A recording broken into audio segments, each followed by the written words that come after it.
All right, we're going live now.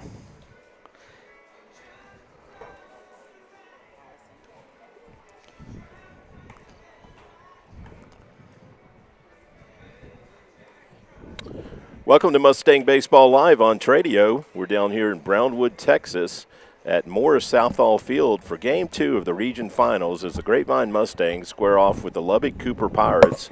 And last night, Grapevine got the best side of the scoreboard in a 4-0 ball game that Luke Esquivel just pitched to Jim. Had 12 strikeouts, only allowed 2 hits, and complete game shutout. Mustangs put 2 runs on the board in the top of the second inning. A 2-out rally started by Thomas Powers, and that would prove to be all they needed. They picked up another run, I believe, in the third inning to make it a 3-0 ball game, and then picked up a run late in the top of the 7th to have a 4-run cushion going to the bottom of the 7th. And Luke came in and just closed the door right there in the 7th. So just a really convincing win. And on the hill today for the Mustangs, we'll see Luke's brother Lolly. Lolly's coming off a complete game shutout in the last series against Abilene Wiley. So that makes 3 straight complete game shutouts that Mustang started pitchers have posted. So a lot of reason for optimism on the mound for the Mustangs. We do know that Lubbock Cooper is going to start Cruz Lopez on the mound.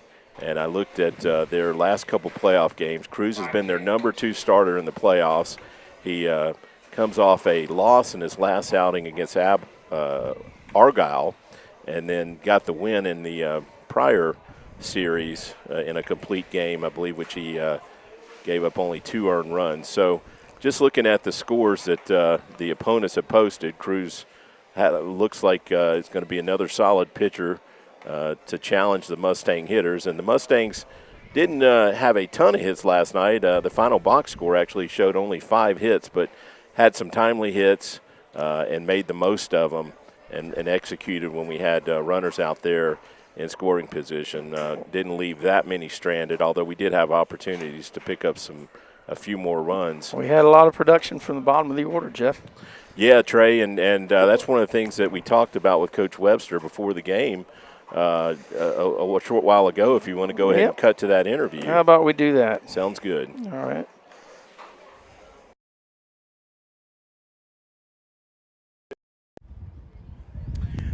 This is Jeff Knipper with Mustang Baseball Live on Tradio, and I've got Coach Jimmy Webster here.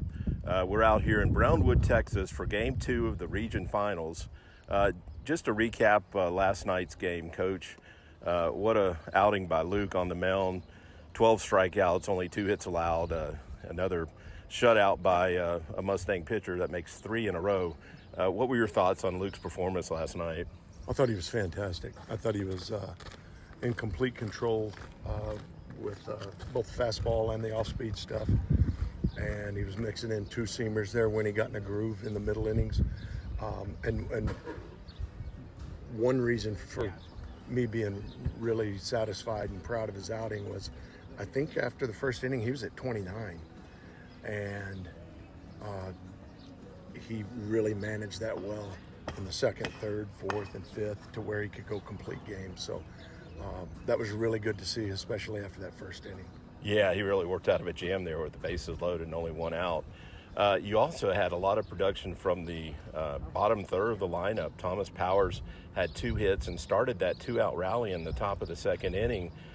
Talk about just the balance in this lineup offensively.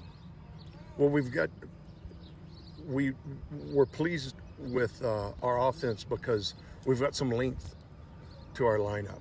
And when you got in that specific instance, when you've got Thomas and you've got Connor and you've got Brady Boozer at 7, 8, 9, nobody can go in and go, hey, 7, 8, 9 right here. Let's get back in here pretty quick, because they can do some damage.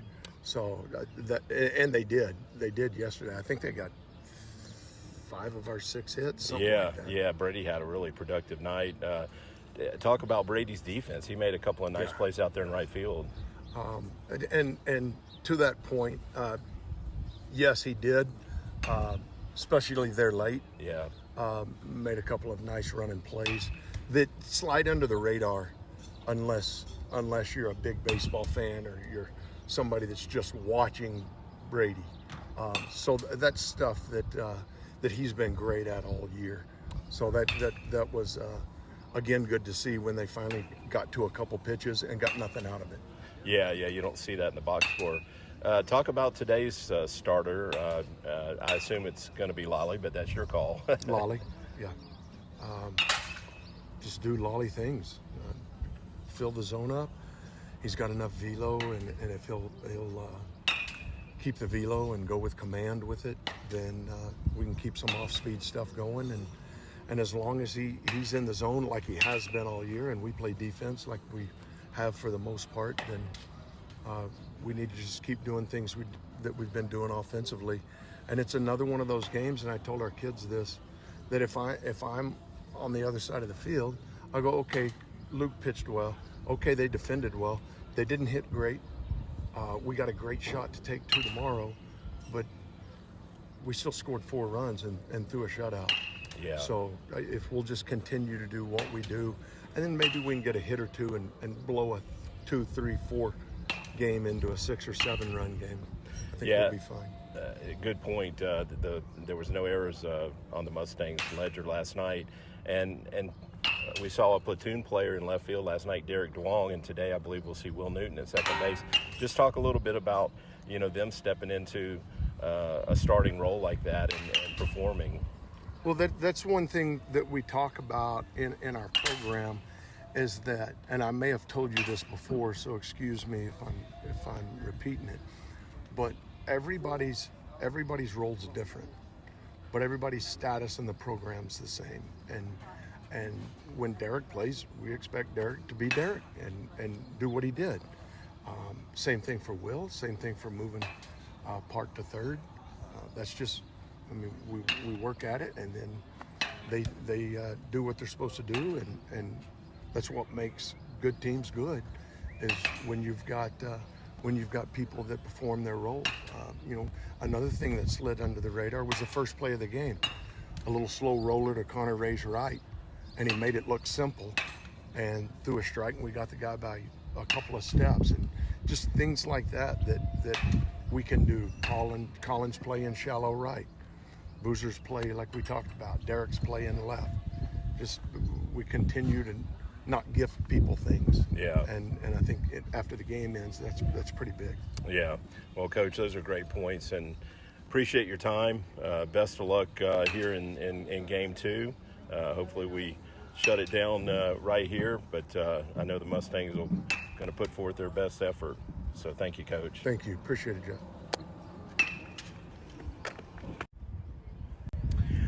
This is Jeff Knipper with Mustang Baseball Live on Tradio, and I've got... All right, Jeff, we're back, you and me. Well, Trey, we got to watch the Mustangs take infield, and we are going to see a little bit of a defensive change today with Lolly on the mound.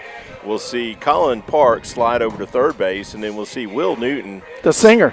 Will Newton, the singer, slide in at second base. And one of the cool things about a road trip like this is I got to share an elevator last night with Will Newton's grandparents. Oh, really? And, that's awesome. And we talked about the fact that Lolly would probably pitch today, which meant Will got to slide in at second base. So they know the defensive rotation just like we do for the Mustangs. We'll see Thomas Powers in the DH spot for Will. His grandfather's name's not Wayne, is it? I didn't get that information, but definitely didn't look like Wayne Newton. Okay, all right. It was fun. We went to Chili's after the game last night, and there was about 15 of us in there in Mustang gear in Brownwood, Texas. So that was that's kind of cool. Well, Jeff, I was sitting down, of course, in Colleyville, trying to manage a few of the different pieces of this thing, this audio broadcast. We do have some commercials that we have to play for UIL, and I'd like to go ahead and play one of them now with your permission, Jeff. Let's do it. All right.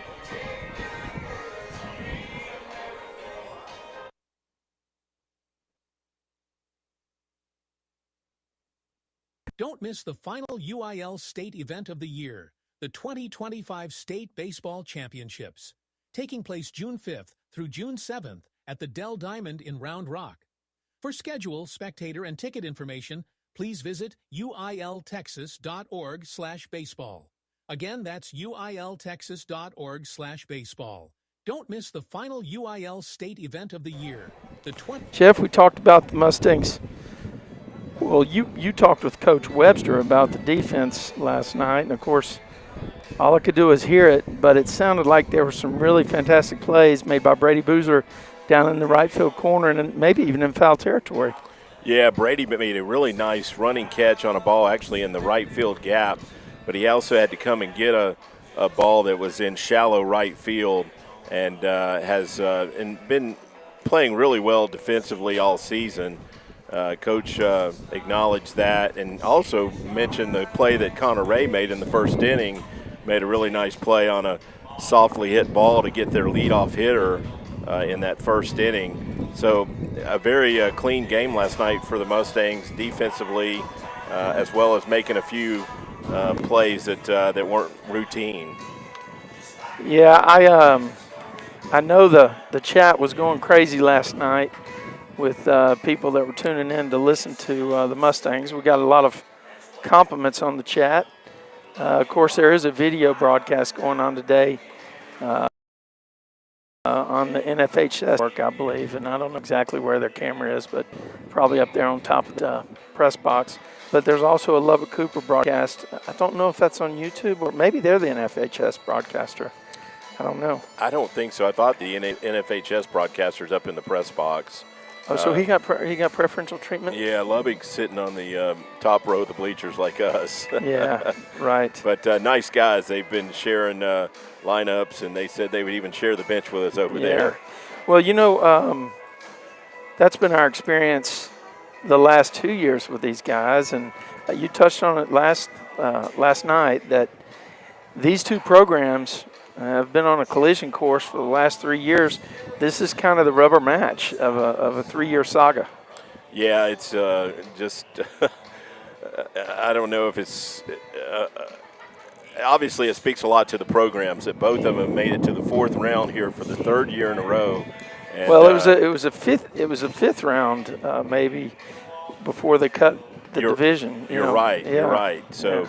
Yeah. Well, we had to go back to Argyle, actually. Oh, you're right. You're right. You're right. It was fourth round last year. Maybe it was fifth in 2023. Yeah, but it says a lot about the Pirates program.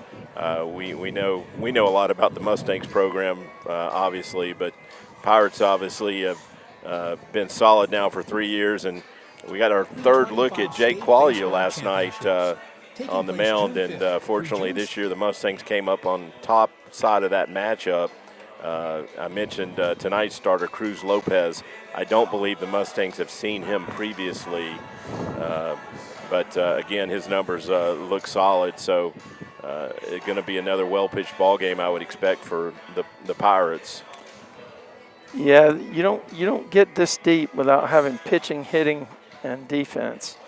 But also, you don't get this deep without having some studs on your team. One of them was on the hill last night, and the kid with the same last name and 2 years his senior is going to be on the mound. What have we seen from Lolly Esquivel in this playoff so far this year, Jeff? Lolly's just been dominant. He picked up that big Game 2 victory against Joshua when we were down 0-1 in a huge spot right there. I know he pitched a shutout that day, so he's actually coming off 2 consecutive shutouts because he also shut out Abilene Wiley in the last series.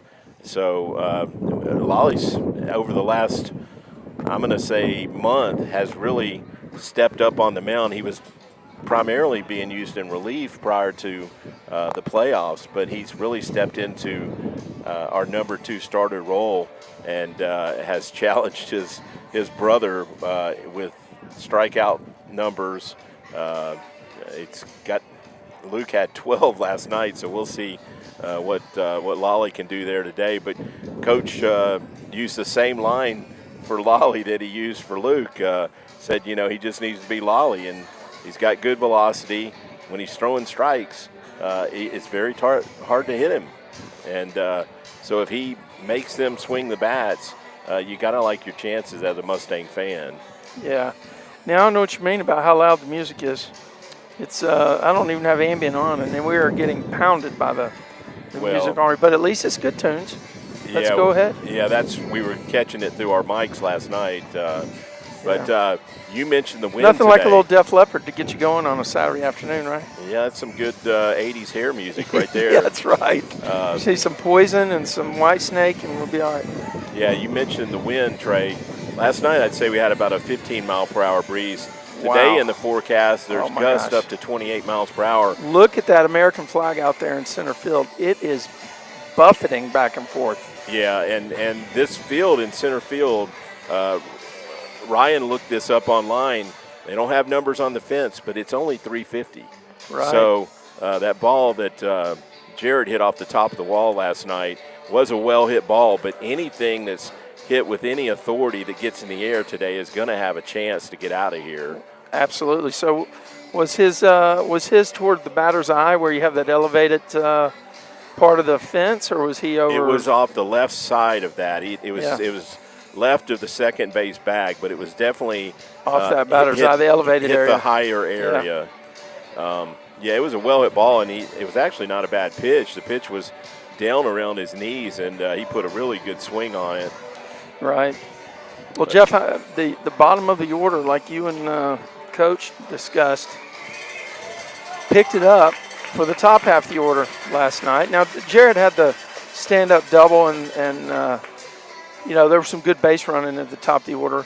But in terms of actually putting the ball in play between Thomas Superpowers, C-Ray, and Brady Boozer, that's where the production was last night, right? Yeah, Thomas Powers had 2 hits. They made some changes in the box score. Last night they were showing Connor with 2 hits. I thought they had 6 hits. But they went back and changed 1 or 2 of those. But either way, the bottom third of the lineup accounted for most of the run production last night. Right. And that's always a good thing when you get that type of production. We talked about it last night. There's just nowhere to relax when you face this lineup. Well, what was most interesting to me was I think in the later part of the game, it sounded like Brady pounded one into the ground and took a high hop, and he just beat the pitcher from the rubber to first base. That's exactly. And that just kind of gives a profile of top to bottom what kind of threat the Mustangs are this year. That's exactly what happened. It was a high chopper to the first baseman, and he was too far from the bag to take it himself, and Brady just beat the pitcher to the bag, showing off his excellent speed.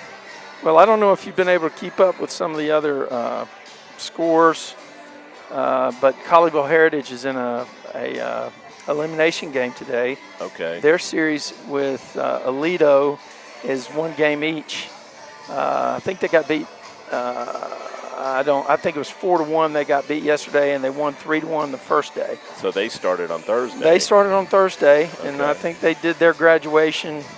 The baseball players had their own private ceremony, I think, or either they played baseball during the day and graduated at night.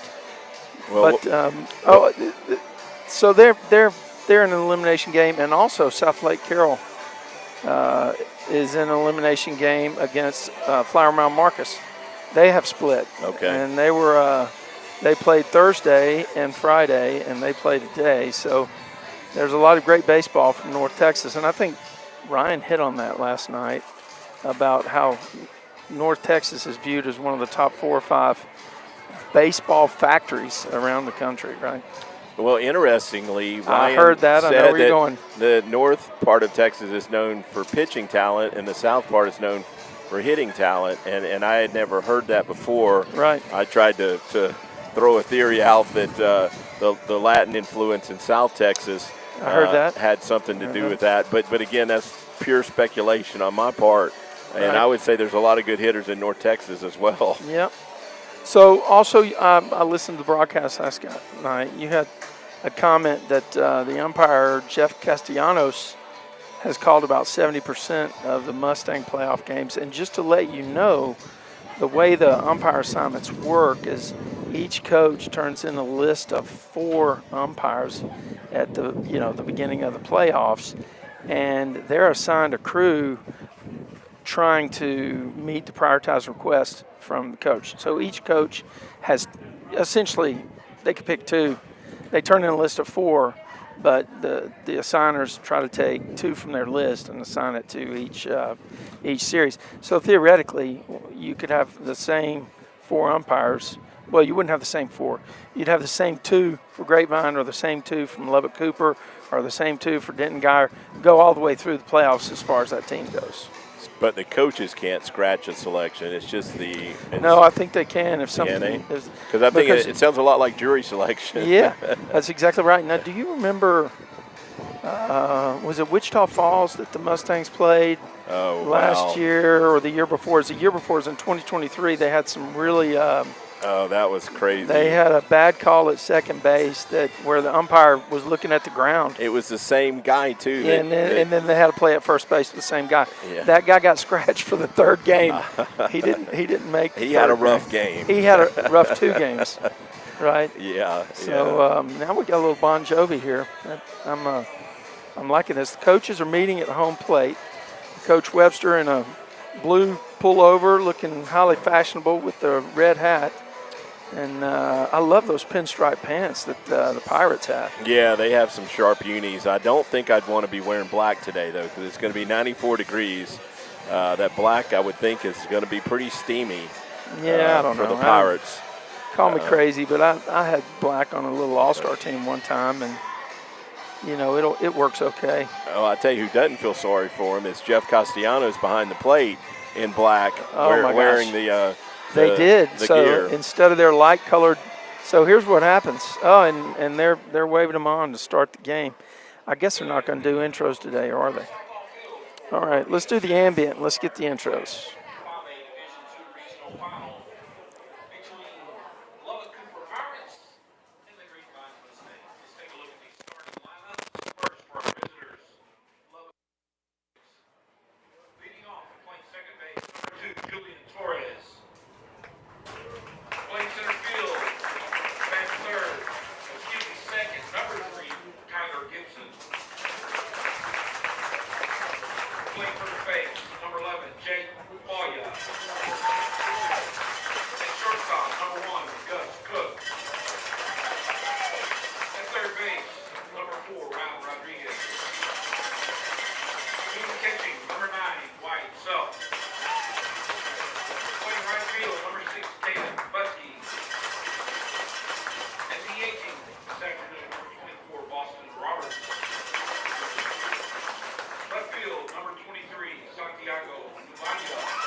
Now your starters for your Grapevine Mustangs. Leading off and playing left field, number 1, Luke Escobar.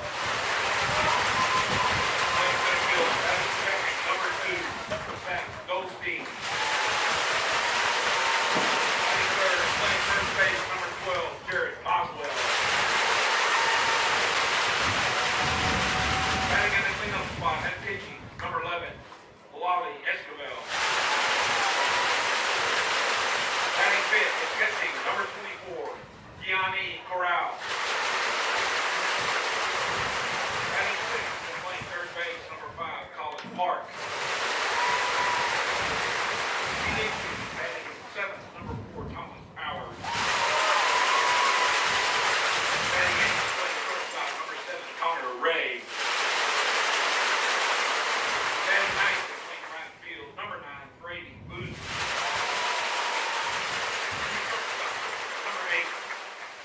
Second baseman, number 8, Will Newton. Now, if you would, rise, please remove your hats. All right, Jeff, we're going to actually get hammered on the anthem here.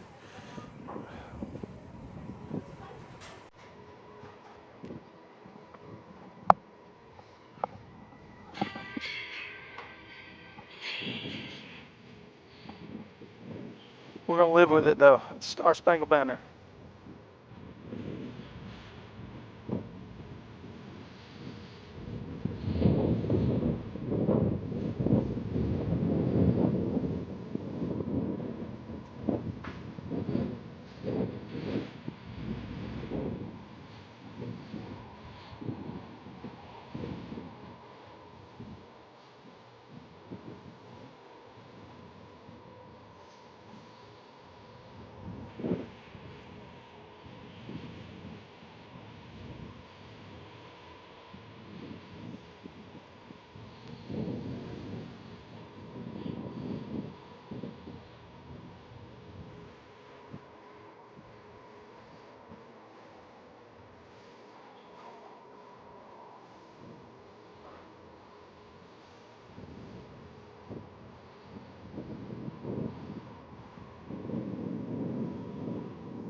All right, Jeff, you ready? Yep. You ready for some Mustang baseball? I'm ready, Trey. All right. I'm the one who's look, you've had Josh Warden, you've had Will Connerly, you've had Hunter Paris, you've had our incognito JC, and you had Ryan Hill. I think I'm the one that's going to have to play catch up and see if I can live up to any of those guys. It's been a revolving door, but definitely some great additions to the Tradio broadcast for Mustang baseball. I tell you what, I'm super impressed with all those guys and what they brought to the broadcasts. Yeah, Ryan enjoyed it last night. I told him maybe we can make it happen again in Round Rock. That's maybe getting a little bit ahead of ourselves. The cart before the horse there, big dog. But yeah.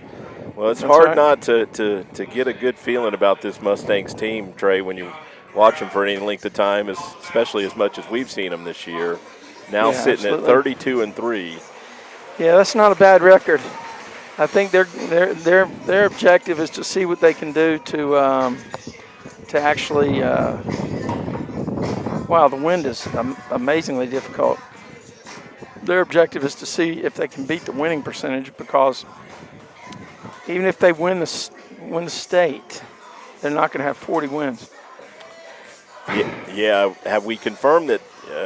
Again, I hate to get too far out in front. 2 out of 3 and 2 out of 3. 2 out of 3. So now I don't know the location. I don't know the venue. Okay, so but maximum they would only have a potential for 5 more wins. Yes, that is correct. Yeah. Oh wow! Did you see him throw that one? Boom. Actually, yes, you're right. 5 more wins today, and then 4 more, assuming everything worked great. But Lovejoy, the team that the Mustangs beat last year, they won. They've already advanced. They won their first 2 games. Wow. So the Mustangs are the home team today. That the Pirates get to hit first, and their lineup is the same as yesterday. Torres steps in and takes that first pitch for a strike. I noticed that Park and Rec is up in front of the bag. This guy may have tried to bunt yesterday. They do have some intel on him. He didn't bunt, but has pretty good speed. A little up with that pitch, Jeff. Yeah. A little high and tight right there. Yeah, but on the first 2 pitches, though, he's got some velo today, doesn't he? He's had it. He's had it pretty all much along. Every start. That one missed down and away right there. So 3 straight fastballs. Looks like right field and left field are playing kind of base.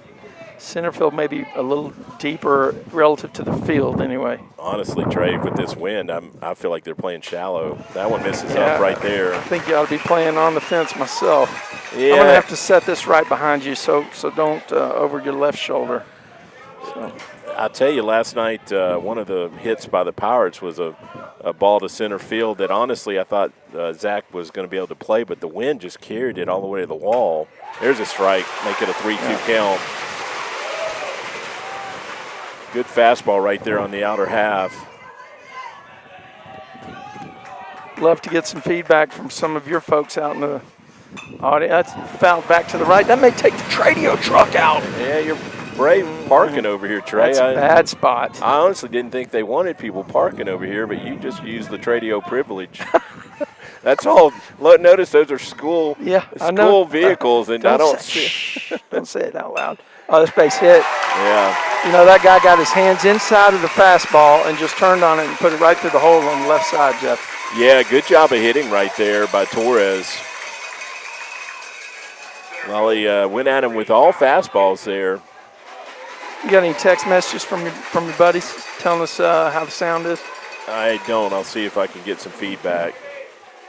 I know my neighbor Greg Cunningham was going to be listening, so maybe Greg can let us know how it sounds. Now, he said he's from this area. Oh, it was a great pitch. Stayed up, though. A breaker right on the outside half, right? Yeah, that one missed. But, Greg gave us a recommendation on a restaurant, Underwood's, and I hear that everyone in this area knows about Underwood's. Yeah. Really a moderate lead at first base for the runner, Jeff.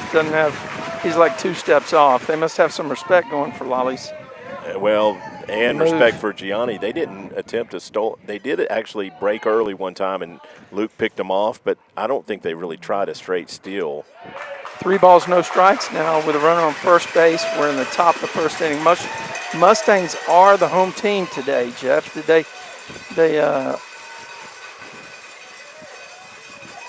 Lolly's looking to sharpen up on the strike zone here. Okay, walks him on 4 straight pitches. Got a lot of people in the stands today, both sides, and it is loud over here on the Cooper side. Coach Webster's going to make an early visit here. Yeah, we're in the third base dugout today, and before I interviewed Coach Webster, he mentioned that one of the big concerns today is where that shade is in the dugout.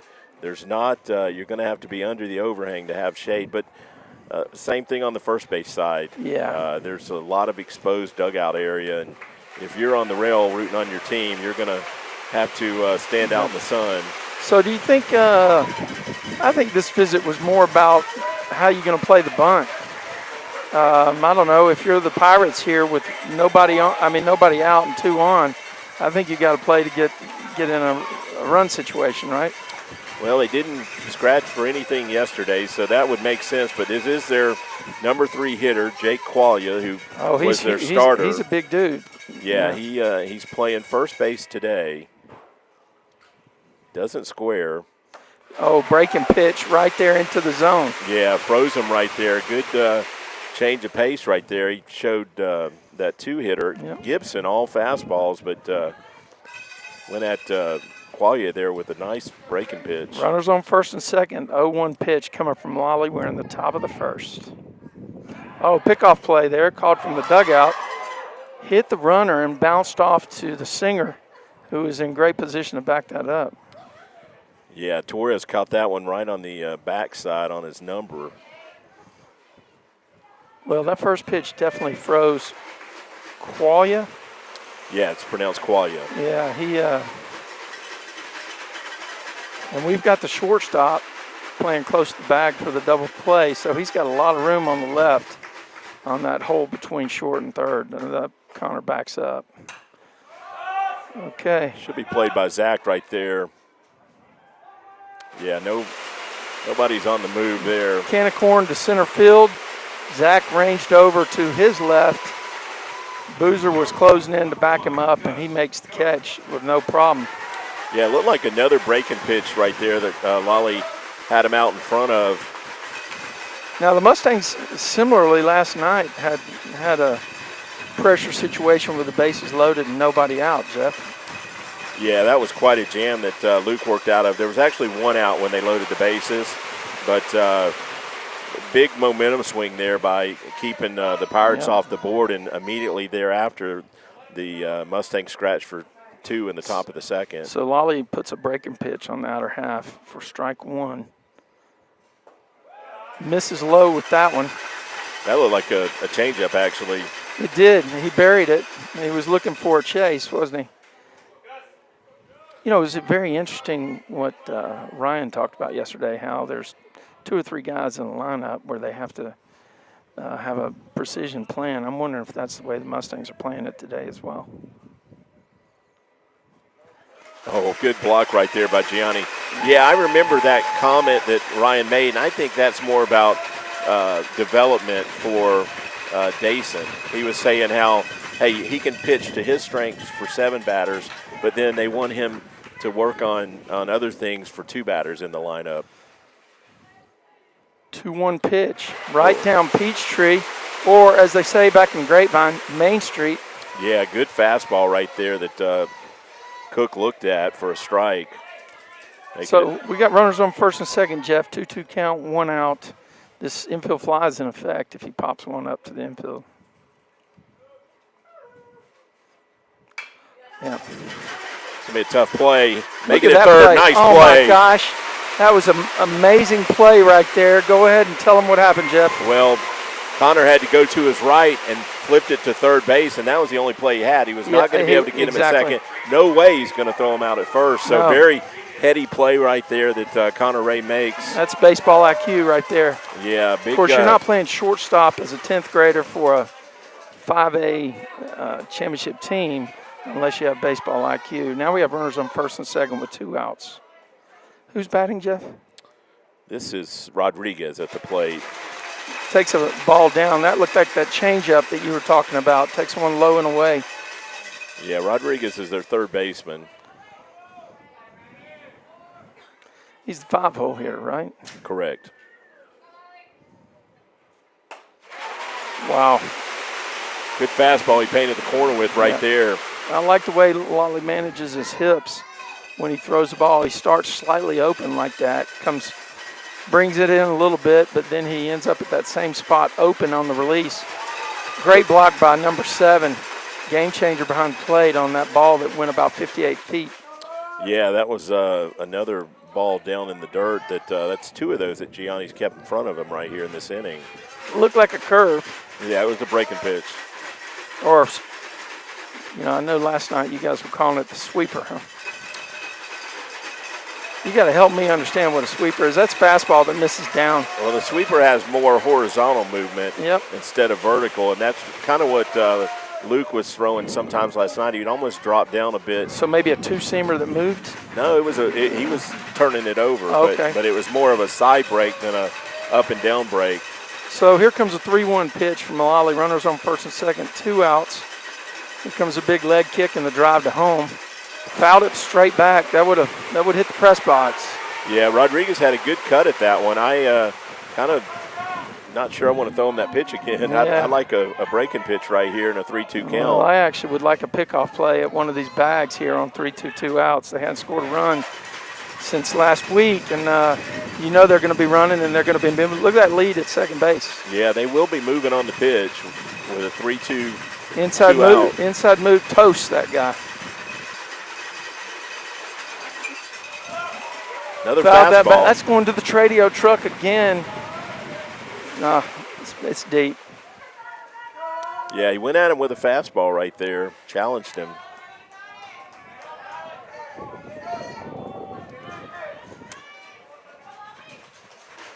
Well, you guys touched on it. Nobody's here because they can't play baseball.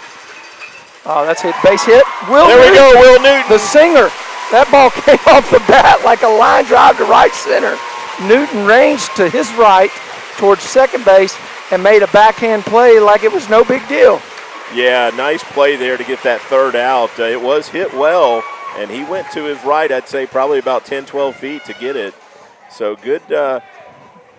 Will steps up here in the first inning and makes a play, and Coach Webster talked about, those role players that they expect them to come in and do their job. They've seen them all season in practice, and now we've seen them a lot of game action here, especially late in the season as Lolly's pitched more this playoff season. So, all right, we're going to go to a commercial. We'll be right back.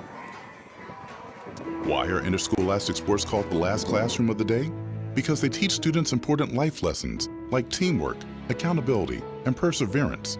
School sports are so much more than a game. They're about developing the whole person. That's why they're an essential part of every student's education. Encourage your student to participate in the last classroom of the day. Interscholastic sports in Texas. This message presented by the UIL and the Texas High School.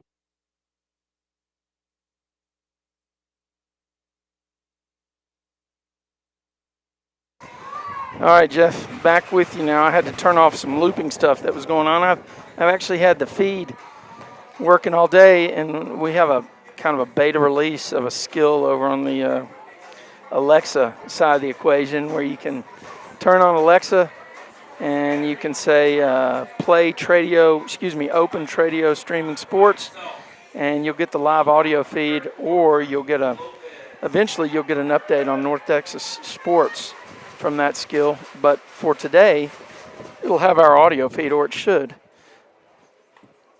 on the Alexa skill. So the Mustangs aren't doing anything different with their batting order. No, we'll have Luke leading off as usual. Just looking at the starting pitcher for the Pirates, Lopez. He's a fairly big right-hander. Just threw a breaking pitch right there. It looked pretty sharp. Yeah, he keeps that ball behind his hip. until he's ready to throw it. Did you see? I know that you guys discussed that a little bit too. The Ryan disconnect right there, but he keeps it behind his hip before he comes over the top. So it's very good. Now the umpires asked him to remove some stuff that was on his throwing arm and some bracelets. I guess not on his throwing arm. Maybe it was on his glove hand. Yeah, Ryan noticed last night that left-hander that came in and pitched the seventh inning for the Pirates was really showing the ball early. Well, this guy right here, did you see those last two fastballs? They had a little kick on him. Yeah, he's got decent velocity. And last night's pitcher, Qualia, I didn't think was throwing that hard, but later in the game they clocked him at 89. So I think he actually increased his velocity as the game went along. Yeah, that makes a lot of sense. And the force steps in, number 1, Luke Esquivel for the Mustangs. Jeff just been incredible at that top of the order spot. Yeah, they had a really big series offensively and, of course, on the mound against Wiley. Yep. You know, he knew it. Did you see him? That was a fastball on the outer half by Lopez. Lopez, did I get that right? Yeah, Cruz Lopez is the pitcher. Yeah. And we saw that last night with Qualia. He goes right at you with that first pitch fastball. I'd get in there ready to hit it if it's something you like. Oh, he brought fastball again. That must have just missed outside. Yeah. I don't think he's going to get those two pitches again. But Luke stands in there. He stands in there like he's a 6'1" senior with all kinds of confidence. He changed speeds on him. He buried a changeup inside, didn't he? Yeah, it might have been a curveball, but broke down and in on Luke. And got a 1-ball, 2-strike count now to the Mustangs leadoff hitter, the Force. Lopez deals it. That's up and away, Jeff. He had a bad release point on that. Yeah. At 2-2 count here. And just look fastball and adjust if you get something else. We were on the left side of the plate. We were struggling with that breaking pitch down and in last night. That's what he got. That's what he got. It's going to be a tough play at first base, but 3-hopper to the second baseman. It's kind of a defensive swing down and inside, and he bounced it out to the second baseman, and they didn't have to work too hard to get that out. Yeah, that's Torres at second base for the Pirates. Just made a short glove flip over to Qualia at first to get that out. Now, late in the game, Goldie took one. He's stepping in the box now. It sounded like he took one in the back. That was off that left-hander, yeah. Took it right in the number 2 on his back. He faked the bunt and takes the ball outside. He just got the third baseman to come in 2 steps, which is exactly why you do that, because now he'll be able to slap one down there, get it by him. Trey, you should have been proud last night because there was a runner at third base with 2 outs, and Zach was at the plate, and I was actually looking for a drag bunt. I heard you. The first baseman was playing deep, and you said. I said, I wish he could drag bunt here because I like the bunt there with 2 outs because you're bunting for a base hit. You're not bunting for a sacrifice. Yep. And if you obviously get to first base, that run scores. Goldie's ahead in the count right now. Hitters count 2 balls, no strikes. And he takes a fastball down. I'll tell you, Lopez has got some mustard on that pitch, Jeff. Yeah, I would guess upper 80s. He's got good velocity. Pretty good motion from the rubber to the plate, but it's 3-0, and I'd bet the tea in China that our man's taking here. He fakes a bunt high and away, and Mustangs have their first base runner. Yeah, Zach had no intention of bunting that ball, just a way to distract the pitcher and induce another ball, which he got for ball 4. I thought Ryan's comment last night. By the way, you guys did a great job last night. Thank you. Thought Ryan Hill's comment last night about pitchers do not work on seeing a bat right in front of the catcher's mitt and over the plate, and that whole concept does have an effect, a negative effect generally on a pitcher was pretty insightful. Yeah, I would agree, and I think especially at the high school level, it's just a distraction. Here's Boswell for the Mustangs, number 3 hitter. He takes downstairs. Lopez having trouble locating the zone, Jeff. Yeah, that's 5 straight balls now that he's thrown, and Mustang fans getting cranked up with the shakers, trying to distract him a little bit more. And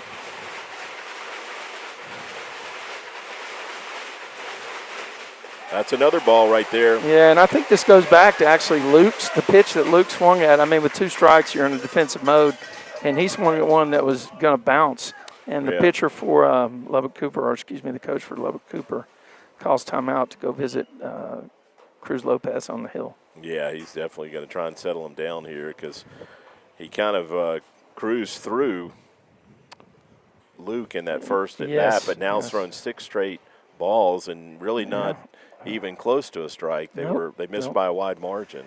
No, and the other thing that I never even thought about, Ryan Hill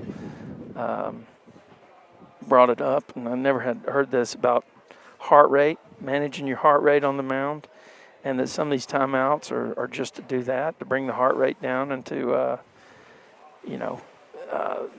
get you to reduce your adrenaline so that you can have more control over your reactions and what you're doing.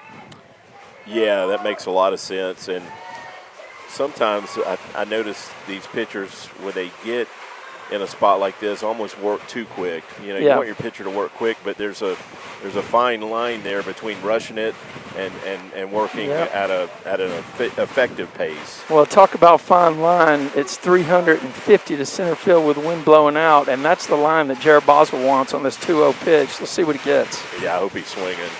Oh, he hit one deep. He got it up in there, Jeff. That might be long enough. Long fly ball. No, sir. Oh, no, it's off the wall. It takes a big hop. Off the wall, and Jarrett's going to be over at third base. Yeah, Zach's scoring easy. Let's see if Jarrett holds at 3. Yep. Wow, Trey, I didn't think that was going to carry out there, but it did. It did. He got every bit of that pitch. That was very similar where he hit it last night. It was on the outer half. He put it deep. You could see the center fielder was struggling a little bit on the warning track, and it literally hit about a foot from the top of the fence. But they have this fence with these ridges, and that thing kicked off toward the right fielder. We've seen that happen. It turned a double into a triple. Yeah, we've seen that happen at another ballpark. You don't get a straight bounce there. It bounced dead right. So anyway, Mustangs score a run. It's a 1-0 lead for the Stangs here in the bottom of the first. Boswell's on third with 1 out. The number 4 hitter, Lolly Esquivel, at the plate. He takes one down that bounces. Jeff, I've heard you say this before. They're playing up to cut the run. You say that's worth 100 points on the batting average. Yeah, just cuts the range down on those infielders. So, and this is a big boy right here. If he gets the ball up, it's out of here.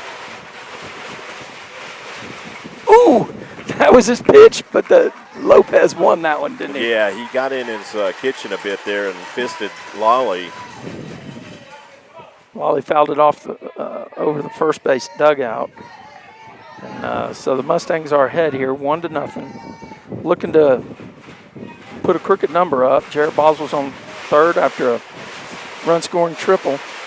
Lolly has a 1-1 count. Oh, that was a great pitch. Yeah, nobody in the park, but maybe you were looking for a breaking pitch on that 1-1 count. Yeah, it was definitely a good spot to throw it right there, and he threw it for a strike. 1 ball, 2 strikes. The infield is up. The Pirates are trying to cut the run at home. Lolly drills one into the hole, and that is exactly what you mean, Jeff. Trey, that's an out if he's playing back. That's an out if he's playing back. Yeah. If he's playing back, the guy makes that play. In fact, it's a routine play if he's playing back. Yeah, right? yeah, it's nothing special. But that ball was no more than 3 feet to his right, and he just didn't have time to react. Now, Lolly squared it up and hit it hard, but that's an out if he's back. You're right. Great call right there. So Lolly gets a single, drives in the Mustangs' second run. McDermott comes in to run for Lolly, courtesy runner for the pitcher, and this brings up game changer Gianni Corral, who had a big sacrifice fly last night. He actually hit another ball deep to center field. That's when we really realized how well that ball was going to carry last night. Mustang fans letting them know they're here.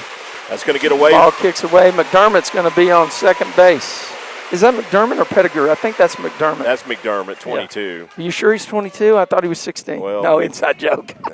Trady has been struggling with that number all season. McDermott's on second base. 1 ball, no strikes to Gianni Corral. Lopez shakes off his catcher 3 times. So they could have just been deking the batter, right?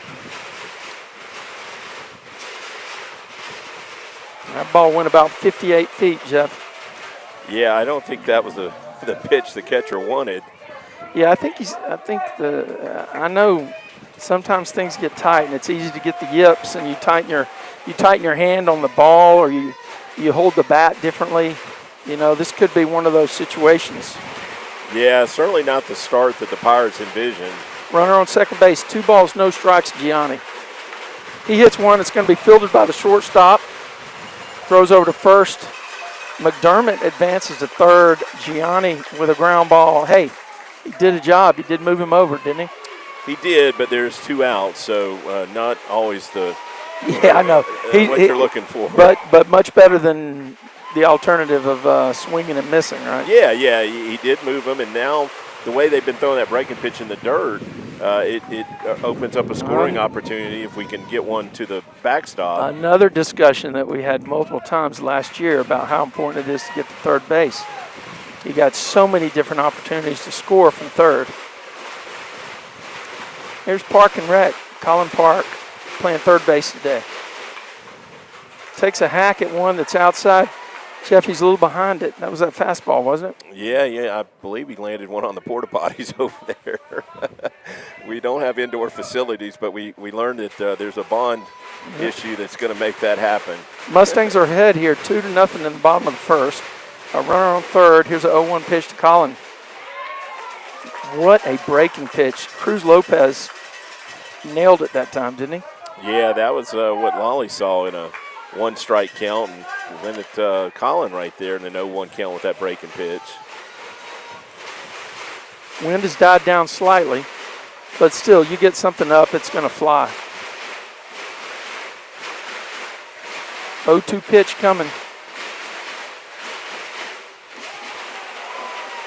That breaking pitch stayed up right there. Just I think didn't release it out front. Did you see him just shake his wrist? Like I guess he's just got a lot of perspiration on it. But I don't think he had any intention of putting that in a spot where Colin Park could make contact.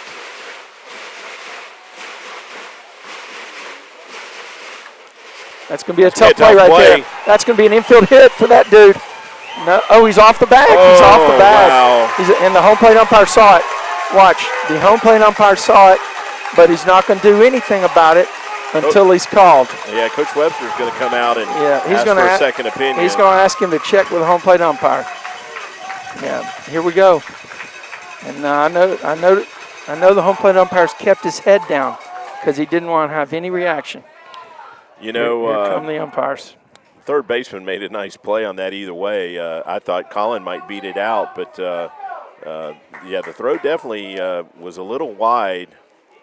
We'll see if they're willing to turn this one around. From our view, I agree with you, Trey. Lucky it pulled his foot. Yeah, but it's a tough call to make where the position where the first base umpire was. He doesn't see that. He's listening for sound, and he's watching the ball hitting the mitt to see which one happens first, okay? It's more by ears and eyes, and he's not looking at that lower half of that kid's body. So he needs help. He's got him. He's going to keep it there. That's okay. Yeah, that's typically what happens in that situation. But either way, a good start for the Mustangs there. Put up a 2 spot and go to the top of the second with a 2-run lead.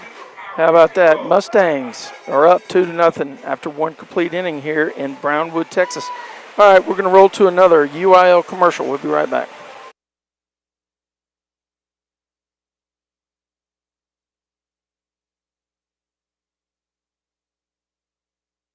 Don't miss the final UIL state event of the year, the 2025 State Baseball Championships, taking place June 5th through June 7th at the Dell Diamond in Round Rock. For schedule, spectator, and ticket information, please visit uiltexas.org/baseball. Again, that's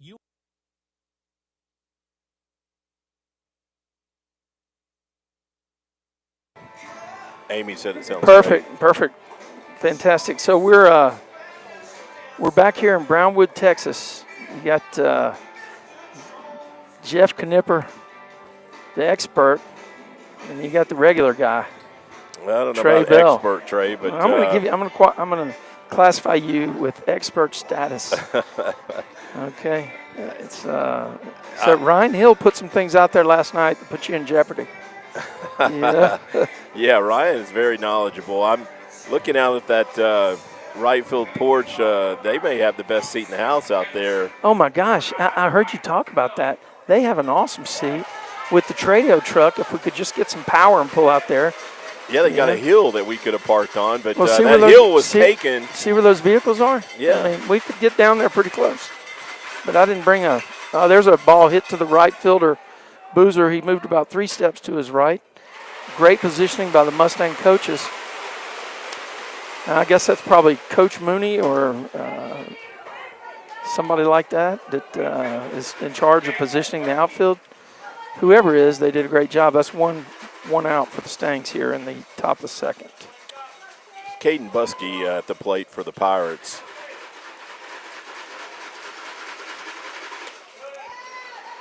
Fastball missed down, Jeff.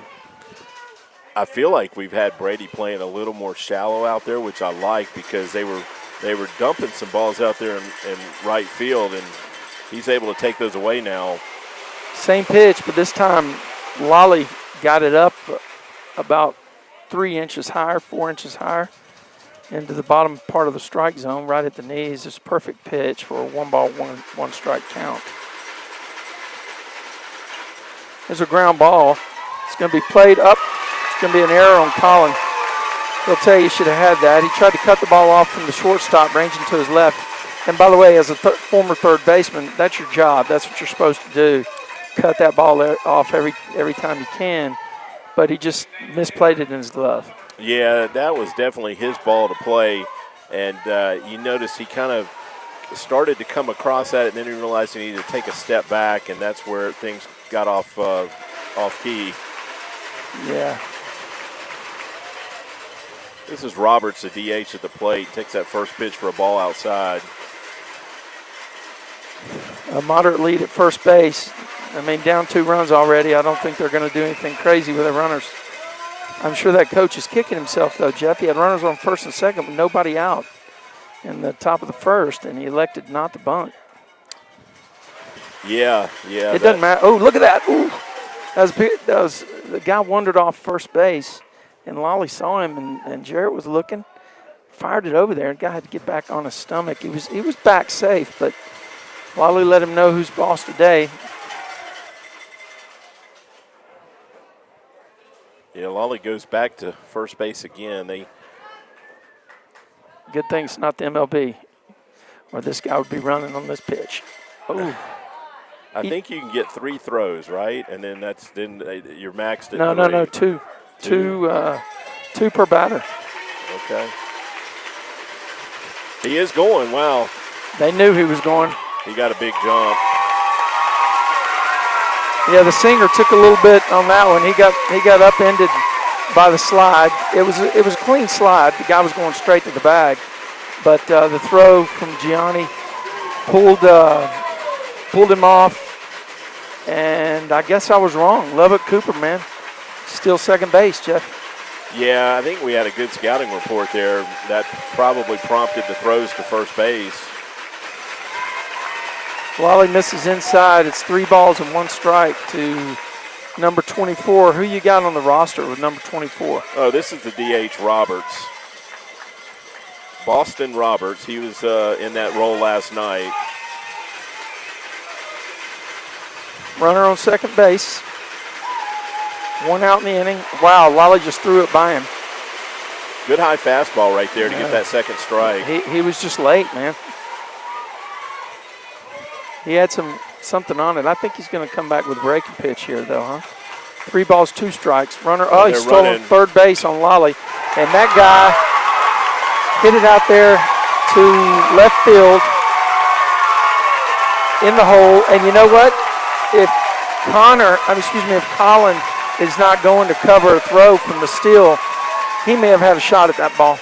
He might have. It was in that vicinity where he might have been able to play it. But interesting, in a 3-2 count, the hitter's swinging. The guy, so it wasn't a hit and run, so to speak, but certainly looked that way after the fact. Right. So Lubbock Cooper pushes one across the plate here in the top of the second inning. It's the number 9 hitter, Luvano, at the plate for the Pirates. A big lead at first, Jeff.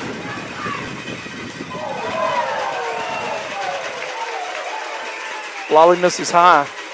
1 ball, no strikes on the batter. And I don't think I appreciated it last night, but Luvano is a big guy. He looks like a football player. He does. I noticed their coach just went through a bunch of signals. He was trying to get everybody's attention. Nobody was watching. The guy first was looking down, and he ran through some things. He got 1 out here, runner on first. It's a 1-run game. 1 ball, no strikes. May run again. He's got a big lead, Jeff. Lolly throws over to first base. The guy's back easily on his stomach. With a 1-0 count, you can't really do a pitch out. If there's an 0-1 count, you could maybe consider that. Yeah, just need to try and keep him close and use a slide step on the mound if you have one. There it is. There it is, but he threw the ball into the other batter's box.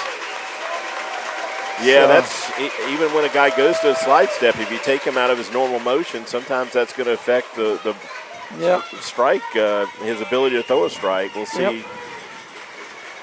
Fans from Lubbock Cooper going crazy in the stands. That's a great pitch. Fastball on the outer edge, and the batter took it for a strike. It's 2 balls, 1 strike. Yeah, I have a feeling Luvano was taken the whole way there. Yeah, that would make sense. There's 1 out in the inning, runner on first base. He lengthened his lead. Woo! I don't know if you got a good view of that dive back. That was where he had to, really reach. That was a close play at first base. Lolly threw it over there. Yeah, he was back fairly. He shortened up his lead by a full step. Then he went back to his long one when Lolly comes set. He's gone. They got the curveball. Yep, safe at second base. Lolly threw a breaking pitch. I think he did pick up a strike, though, a called strike. 2 balls and 2 strikes here. Yeah, they're on to something, though. I think they feel like they can run on Lolly. Well, that was a breaking pitch. It was going to be tough to get it out. It was a good selection to run on. Oh, he got him high and inside with a fastball. Eye level. Yeah, just threw that one by him right there to get the strikeout. Going to bring Torres to the plate. He had that single to left field in his first at bat.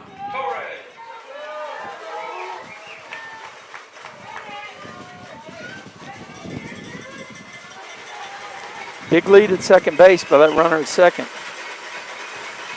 Connor shades him and then runs back to his spot.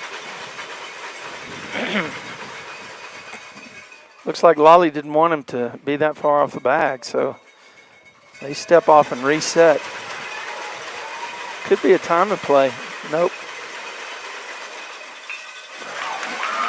In the hole to Connor Ray, who fields it and throws to first base. Unbelievable play, Jeff.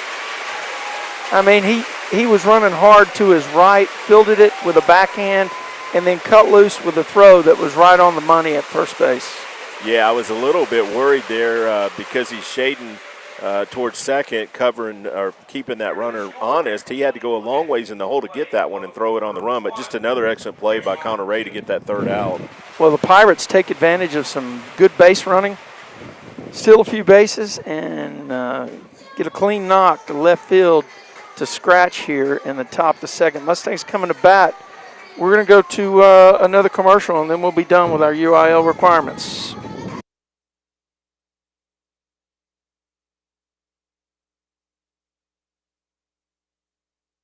Don't miss the final UIL state event of the year, the 2025 State Baseball Championships, taking place June 5th through June 7th at the Dell Diamond in Round Rock. For schedule, spectator, and ticket information, please visit uiltexas.org/baseball. Again, that's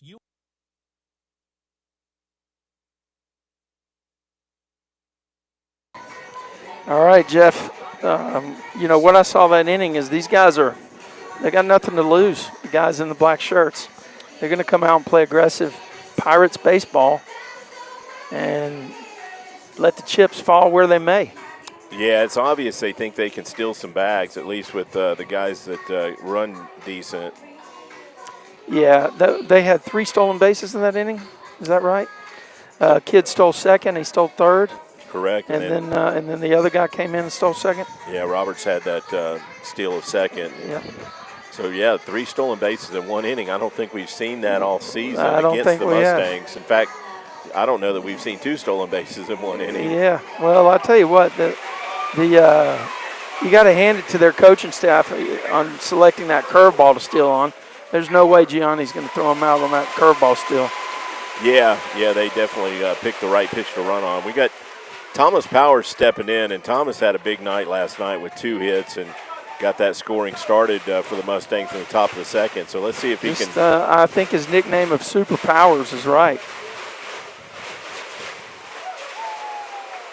Takes that one inside for a ball, but see if Thomas can get this bottom of the second started like he started the second inning last night. I like the way he steps out every time, Jeff, and he looks down at Coach to see if there's anything Coach wants to send him. Ooh. Almost took it in the head. Yeah, that was a little chin music there. I see him making a lot of adjustments at the plate. Last night he had an at-bat where he got overmatched. Didn't look good, but then came back the next time and shortened up his swing and punched one up the middle. I've seen him do that several times this year. I thought that was great insight last night when you said that. He takes one for a strike there. 2 balls, 1 strike here. We're in the bottom of the second inning. Mustangs up 2-1. Nobody out. Super Powers is batting. Yeah, Ryan kind of referred to Thomas as an old-style player, and I kind of see the comparison there.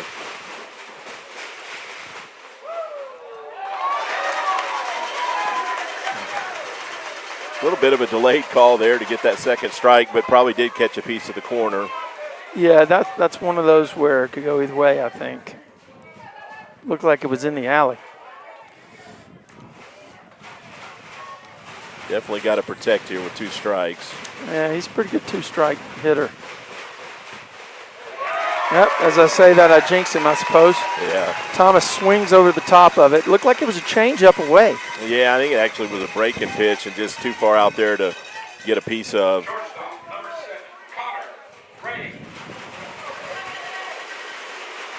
C-Ray steps in. Boy, he made a fantastic put out or a fantastic play from shortstop to retire the Pirates in the top of the second.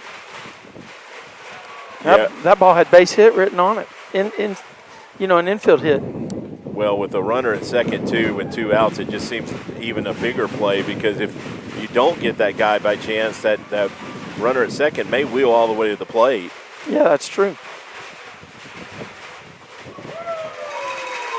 Takes a strike. First pitch was down. That one was kind of a breaking pitch that picked the lock and came in the back door to him. It's 1 ball, 1 strike. Well, I'd love to see Connor get one up in the jet stream. We know he's got good power. Oh, he swung it. They buried it low and inside on him. And got a 1-2 count now.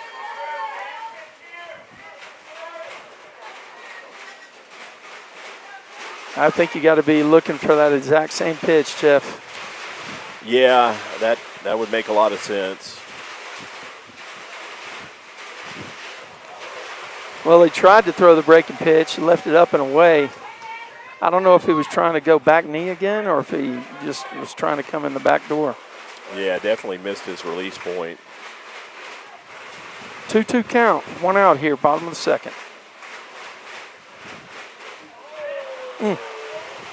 If I'm in there, I'm swinging on that pitch. That pitch was outside, I guess. But yeah, maybe a little bit up too. But yeah, it's close. A little close for comfort. 3 balls, 2 strikes on C-Ray. Mustangs trying to get something going here in the bottom of the second. Get out of here. Got a That's gonna defensive go foul. swing. Wow, it stayed up a little longer than I thought. You see, I didn't think that left fielder was going to have a shot in foul territory, but he got to the baseline. He was only a few strides off that ball. Yeah, I thought it was going to get out of play, but it didn't. I feel like maybe the wind actually blew it back in play. Cruz Lopez, he has a signal from the catcher. He's dealing. Oh, and there's a rip by Connor Ray, but it's a line drive directly to the right fielder who was positioned perfectly, Jeff. He didn't even move. Yeah, good piece of hitting right there, but just right at that right fielder. He stayed back on that curveball and hit it well. You know, this is testament to both these coaching staffs for the defense being in position. That just goes to show you they're on their game. And I guess if you're in the final 8 of the state, you'd expect that, right? Well, Trey, with the exception of the new players in each starting lineup, these teams have seen so much of each other the last few playoff series that should have a pretty good idea of what everybody does, their tendencies. That one got away from Lopez and went all the way to the backstop. Boozer takes it for a ball. 1 ball, no strikes. Now, here's a guy that if he gets on first base, I think the Mustangs will turn him loose. Yeah, that would be a good spot to run. And Brady got on base all 3 plate appearances last night. 2 hits and a walk. They gave him a hit on the last one, right? Well, it's one of the box score changes I noticed. They showed him at 1 for 2 on the night. At one point he was showing 2 for 2. Well, based on the great play calling by our guys down here, it sounded like it was an infield hit. Boozer takes a kind of I don't know if it was a 2-seamer or a breaking pitch, but he took it for a strike. It's 1 ball, 1 strike now. Yeah, if I was keeping score, I would have called it an infield hit. Last night, yep. Yeah. But when I look back at the box score, they changed it. 2 outs here in the bottom of the second. Brady Boozer, 9-hole for the Mustangs. And he hits one. It's going to be a tough play. Boozer is doing the same thing he did last night, trying to leg it out. But this time the Pirates are true, and the PFP comes into play, and they make the out at first base with the pitcher covering. Yeah, he checked his swing right there. Didn't get that high hop that he got last night. A much easier play for them to make, even though Brady did make it close. You know, I'm really impressed with facilities down here, with the exception of maybe the portable. The lack of certain facilities. Yeah, but I'll tell you what, the field is amazing, huh? Yeah, it's a beautiful ballpark. I love the fact that we've got covered bleachers. Certainly makes it a lot more comfortable out here, and this breeze is certainly helping as well. Absolutely. Well, look at that wind. It seems like that Texas flag has shifted slightly and is now blowing out dead left. Yeah, it's funny. The U.S. But the flag U.S. is flag's blowing straight out. center. Yeah. I wonder if those hills out there, I say hills, but I don't know what they are. Mounds. I wonder if they affect anything. I don't know, but those flags certainly are doing a little different thing. Yeah, they are.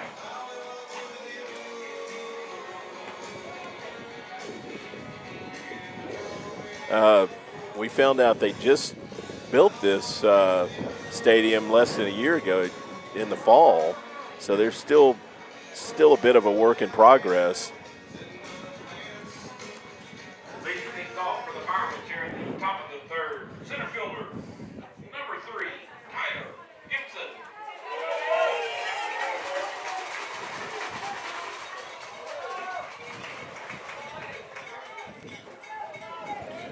Pirates are at the number 2 spot in their lineup here.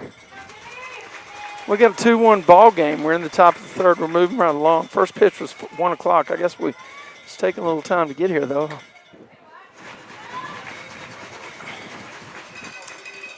Missed inside with a fastball on the first pitch. Where are they in their order, Jeff? It's the number 2 hitter. He walked in his first at bat. Bounced that one straight back. That looked like a defensive swing. Trey, he did this last night. He's a slap hitter. He's Got basically moving to first base when he swings. So well, that's why Park and Rec is in front of the bag over there, right? yeah, he gets down the line quick, but he gets a head start out of the box.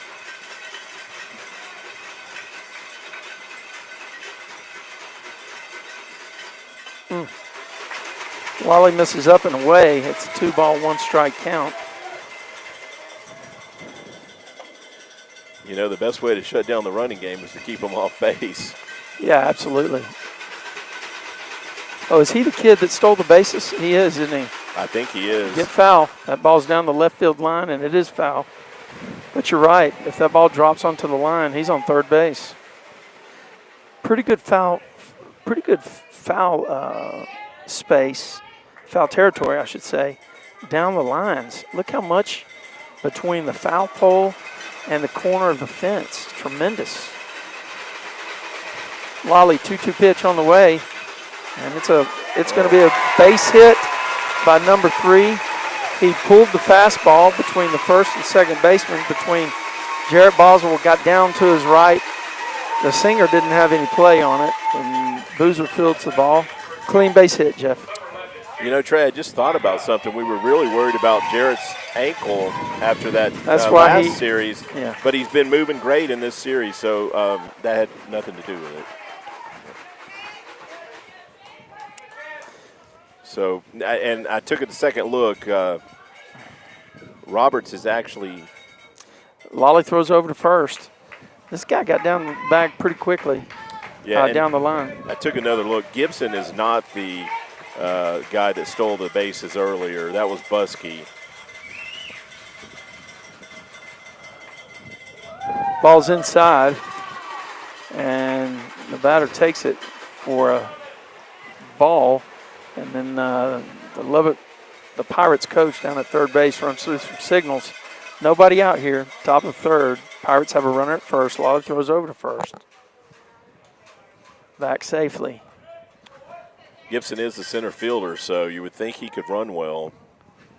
He's number 3 at first base, correct? Correct. This is Qualia batting. Qualia's playing first. That's a rip. Wow. And Lefty is going back on his horse. Oh, gets it on the fall. Okay, it's an out. He dropped it coming out of the glove. Yep. Nice play. Hurt. He's hurt, Jeff. He just kind of stumbled there. I don't know if he maybe turned his ankle. Yeah, he did something. I was actually worried that that ball might leave the yard for a second. Lefty's down. He did make the catch.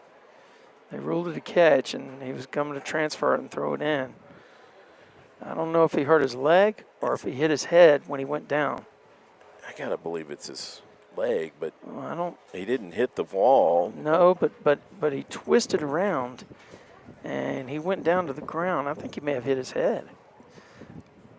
Well, this might be a spot where we bring in a defensive replacement and give him a moment to catch his breath. And actually, I think maybe you can do that for well, you know, I saw something crazy on the SEC network the other day, yesterday, where 2 players ran into each other, and they're allowed to bring in a defensive replacement in that college game to go through the concussion protocol with the kids that hit each other.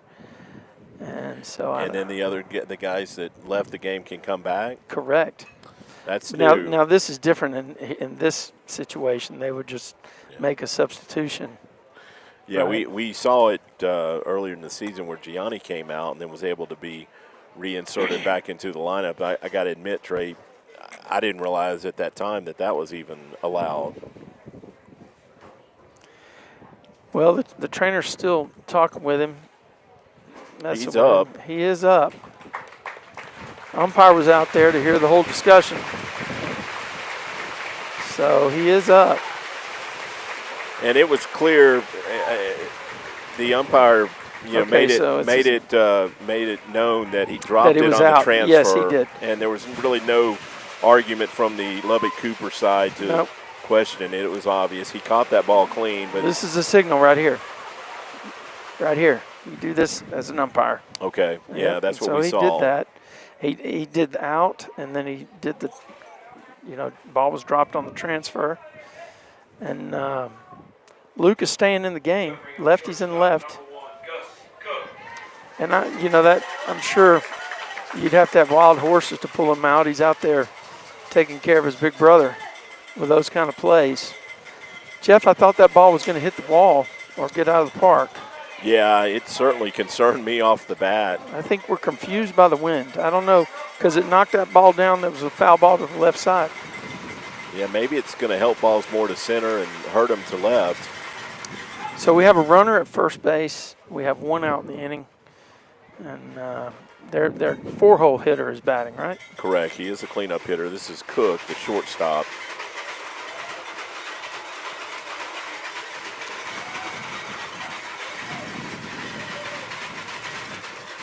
Did you say that's Roberts? Lolly misses up high and away.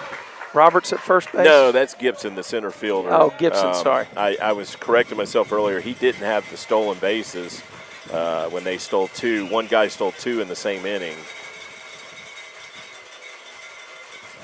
The wind is whipping. You could probably hear it on our mics. Lolly misses down. It's a 2-ball, no-strike count. I think the Mustangs got to figure out how to get back into some rhythm, Jeff. The kind of play stops. One of their players is on the ground, laid out. Yeah, I like what Lolly did to the runner there, though. He kind of froze him. Oh, that's a rip to the left, air, but that's going to be short. Yeah, Luke's camped under that one. Wow, that ball twisted back, too. Did you see that? How he almost overran it? Yeah, it's funny.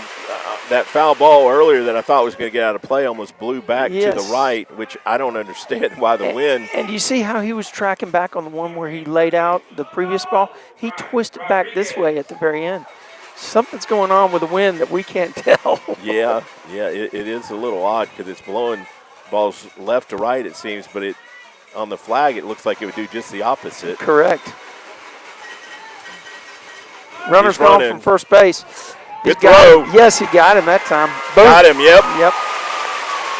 So Gianni said not that time. That's right. That was a fastball he got, and he turned and gutted him down. And the Singer put on the tag, and the Mustangs get out of the inning. 2 fly balls to the force and left, and then a laser by Game Changer. We're rolling to the bottom of the second. Mustangs are up 2-1.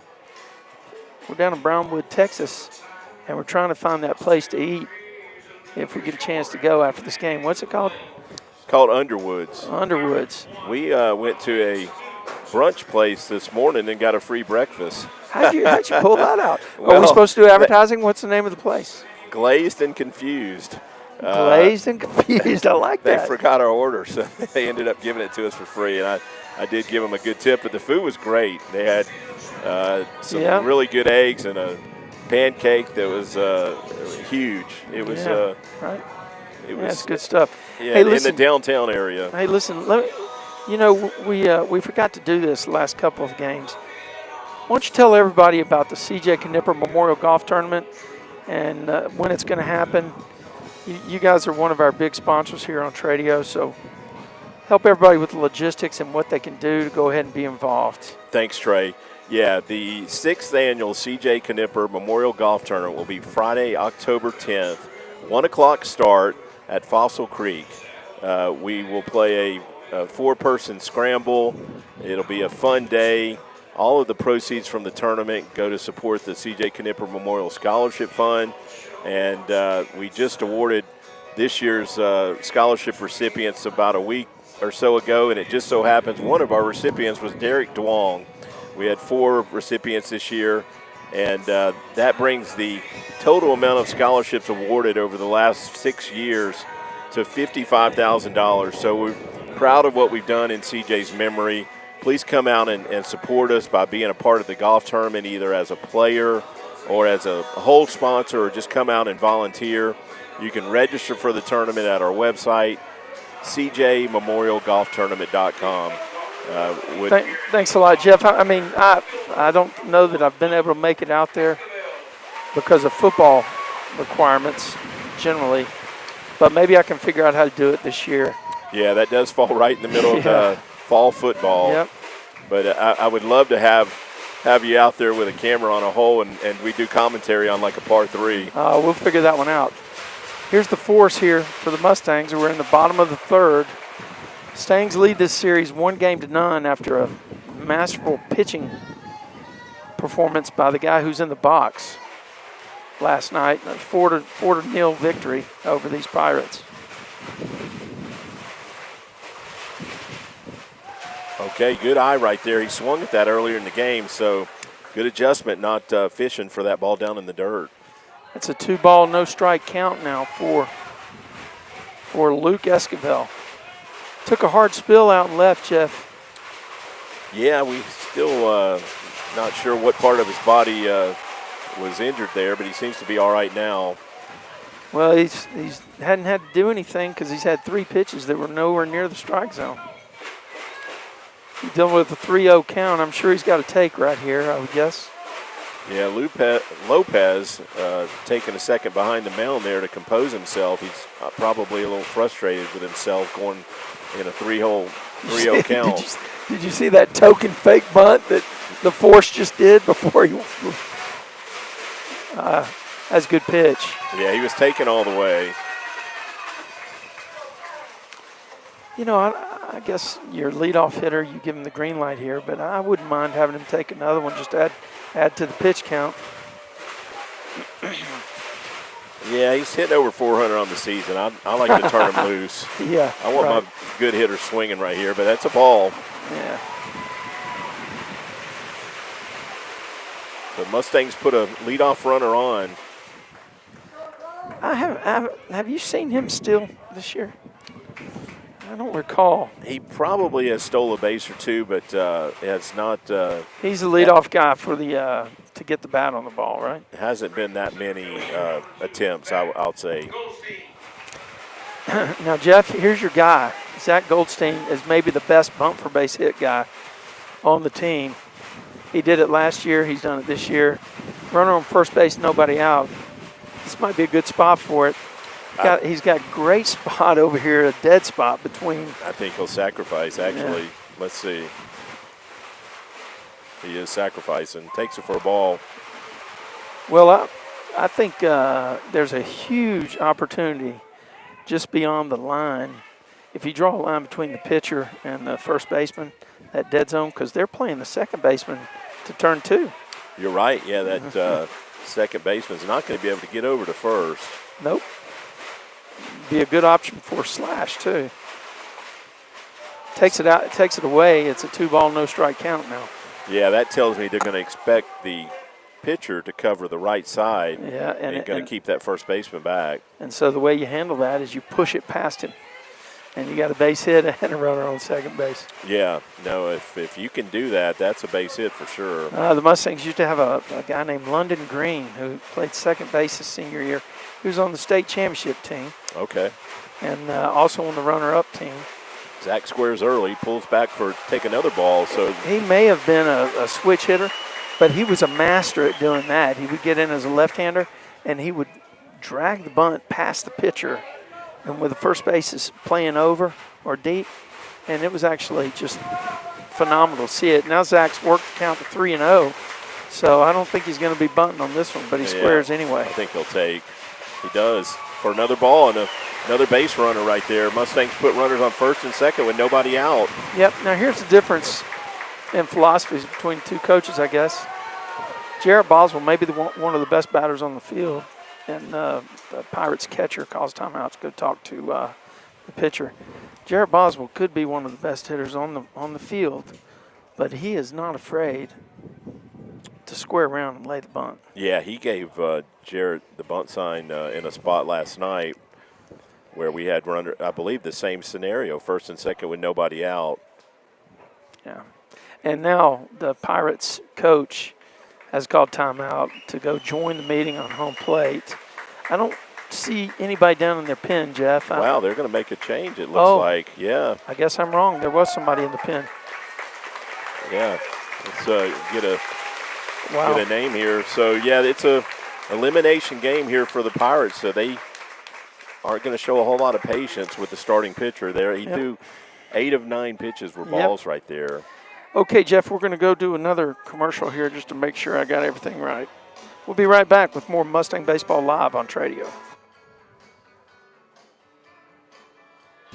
Attention, high school sports fans. Are you an armchair official? You know, the parent or fan who constantly yells at the referees and loves to let everyone know just how bad you think they are. Well, if you think you could do better, then get in the game and prove it. It's time for you to suit up and make the calls where they actually count. Every sport in Texas needs more officials. Sign up today at high school officials.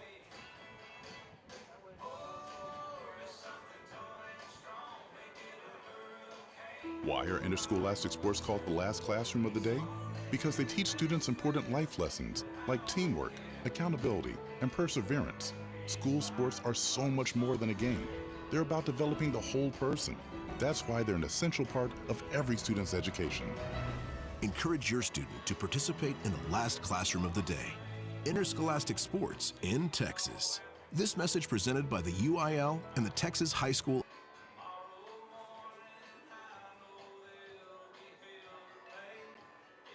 See when the last time. All right, Jeff. Okay, we're back. We got a pitching change here. Connor Robertson now for the Pirates, and he is a submarine guy. You guys had a discussion last night, you and Ryan, about how that's, less stress on your arm. I'll tell you what, he's a right-handed submariner, and I'd let Jerry hit. I wouldn't bunt right here because I think that's going to bring the ball right up into the barrel for him. Oh, I loved this matchup, Trey, when I was still playing as a lefty. He squares the bunt, gets it down, but it's going to go foul. Got too much of it, deadened it, tried to get it up the third base line and bunted it over to Lolly in the on-deck circle. You know, I think he needs to get that bat out in front of the plate. When your bat is behind the plate, it just opens up that angle to push it foul like that. Yeah. You know, I didn't have the ambient turned off, so we got all that sound in the mix, but that's all right. Squares early again. And gets that one bunt. down. Great bunt. Only play is going to be to first base. Almost threw it away. Yeah. No, I'm glad he bunted because he can go take a rest in the dugout. And, yeah, so 2 runners in scoring position here for Lolly, and Lolly had a single earlier to score. He had an RBI single. I know he did. That. He hit it to the hole. Yeah. Remember they were playing up? Well, they were playing up. They're doing the same thing. We're going to see that again. Let's see if he can repeat that. And we actually said, hey, listen, if they're playing back, they get an out there. That was a great pitch by that kid right on the outer half. You know, he didn't drop as low that time with his release point. You know, Trey, I noticed this time, though, they're not on the green area of the turf. They're a couple steps back. Okay, there's a ball that he dinked down the right field line. Fair, that should score the run. It's a catch. Yep. Here he comes. We're going to have a play at the plate. The guy cut it off. Wow. Why did he cut it? There was going to be a play on that. Going the wrong way? I felt like it was going to be up the line some, but he's touching himself like, hey, maybe I shouldn't have cut it. Yeah. Well, Lolly hits a sac fly to the right fielder, right down the right field line. He fielded it about 2 feet off the line, the right fielder, and then turned and made a rifle throw to the plate. I thought we were going to have a play at the plate, but the Mustangs push another run across. So Gianni's up with 2 outs. Runner on third base is Goldie. Oh, he takes a nice cut, fouls it back, Jeff. Yeah, just backing up a second. Just great execution there by the Mustangs to get the bunt down to move the runners to third and get that sac fly from Lolly. ABC baseball. Yep. Boy, he just got under that one. He did. Now, communication out there. Did you see that guy have to go back? He almost overran it again. Well, some weird wind. I think the left fielder thought he was going to play it, but again, that ball kind of pushed over to center, and the center fielder played that. But Mustangs scratched for a run and now have that 2-run cushion again, sitting at 3-1, headed to the top of the 4th inning. You're listening to Mustang Baseball Live on Tradio. Yeah, I don't have anything fancy to play. Well, we can stay right here, Trey. Stay right here, I think. You know,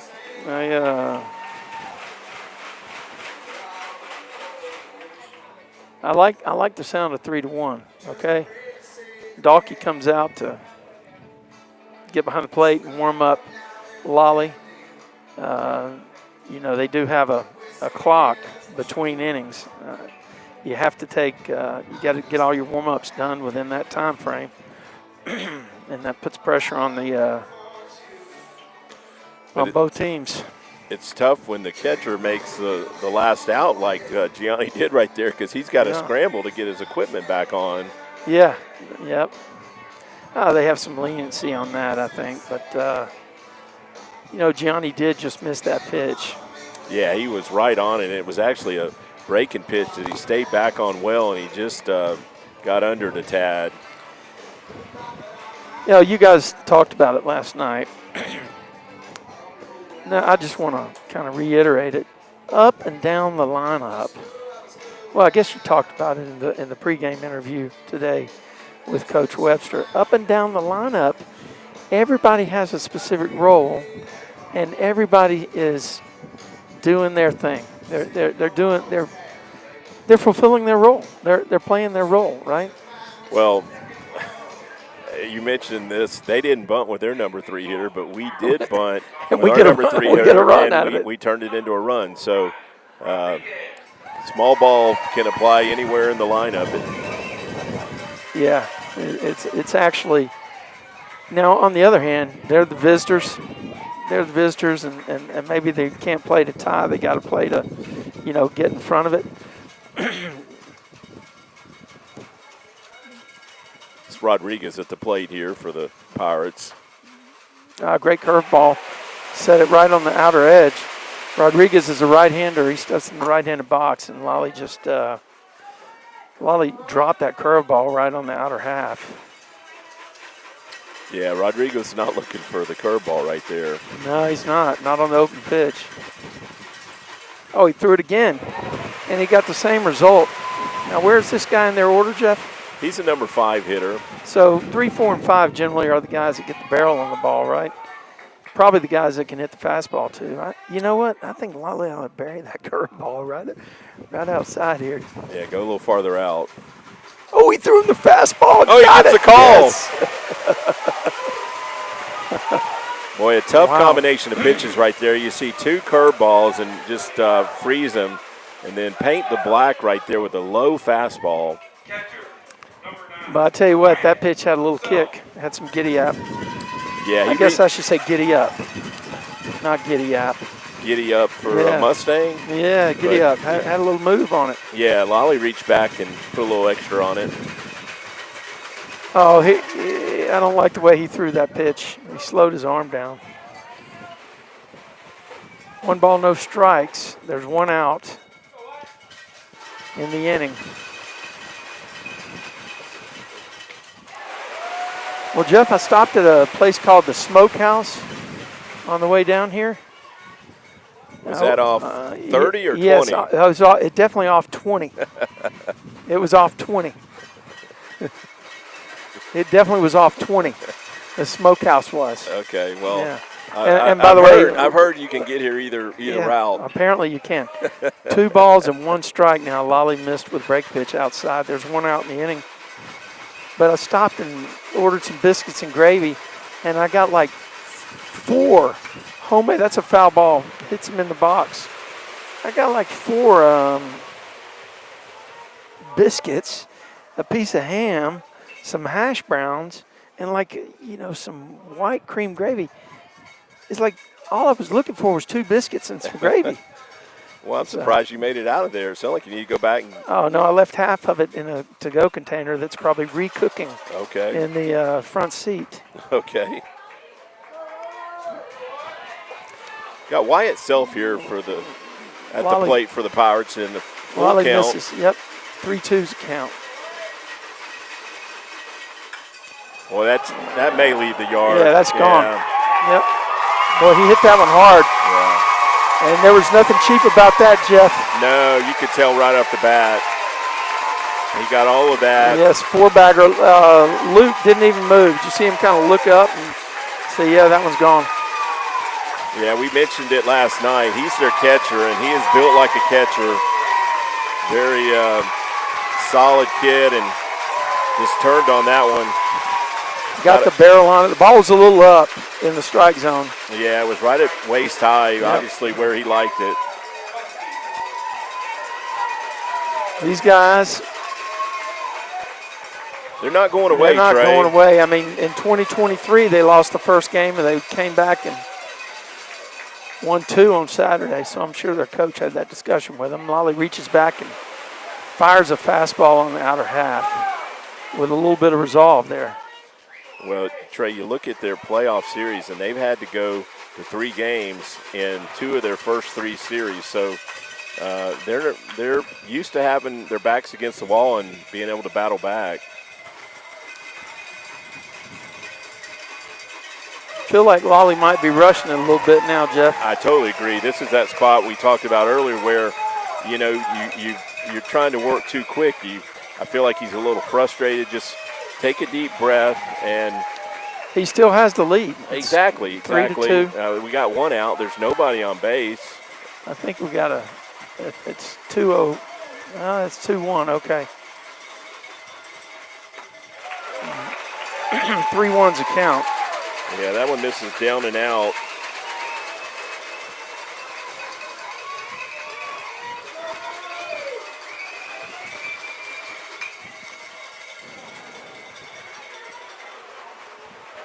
That's a foul ball down the left field line, and the Pirates' third base coach, I guess it's their head coach down there, he fields it or tries to, and Colin Park helps him out. 3-2 count, Lolly to the plate, and there's a base hit to right field. Hey, come get it. No, Boozer. Oh, no, it bounced. So good try. Got it on the short hop. Tell you what, got it on the short hop, base hit to right field. Kind of a defensive swing on a fastball away, and he was able to muscle it into right field. So the Pirates have something working here in the top of the 4th. They've had a home run, and they've had a base hit to right field. There's 1 out. Coach Webster calls timeout. He's going to go talk to Lolly. Jeff, we got action down there in the bullpen. Yeah, and this is the runner at first base is Buskey, and he is the one that stole 2 bases earlier. So probably going to talk a little bit about that. My guess is that's probably Sam Gerard getting loose down there. Well, I thought so. I thought 13 was a number, but it looks like 10. Okay. But that wouldn't make sense. Sam was getting ready last night, right? Briefly, yeah. I don't think he threw that many warm-up pitches. I just can't see the number on this guy. Well, that's odd. We got. I'm looking for a pitch count here on Game Changer, and there's a mistake. But Lolly's thrown 66 pitches, it appears. So still well within his pitch count allowance. Okay, so we got left-hander, number 24 is what, 7th in the order? Yeah, this is Roberts. Okay. And he did have a hit earlier.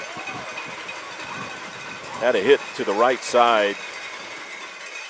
That ball's inside and down. He takes for a ball. 1 ball, no strike. Runner at first base. Pirates have a home run where their leadoff hitter in this inning to cut into the Mustang lead. Mustangs still up 3 runs to 2. He's running. Batter squares, and the ball gets by him. Gianni. And the guy from first is running on it, Jeff. Oh, wow. Okay, come on. Yeah. Gianni threw that one back with a little bit of anger. Take a second here and catch our breath. Mustangs do have an out in the inning. That home run was actually hit with 1 out. But the momentum, Jeff, the mo is pretty big, and it's look at that he's way guy. off the bag. We're not on the bag. Okay. Well, there was a throw. It looked like somebody missed a signal for a timing play, Jeff. Don't know who that was. Yeah, Lolly apparently was expecting someone to be there. Threw it to the bag, but no one was home. So the ball goes into center field, and the runner advances from second to third. Now you got a 2 ball, no strike count with 1 out. Jeff, I think the bunt could be in order here for the Pirates, but we'll see. The Mustangs are up on the green part of the infield. Curveball misses up right there, so 3-0 count.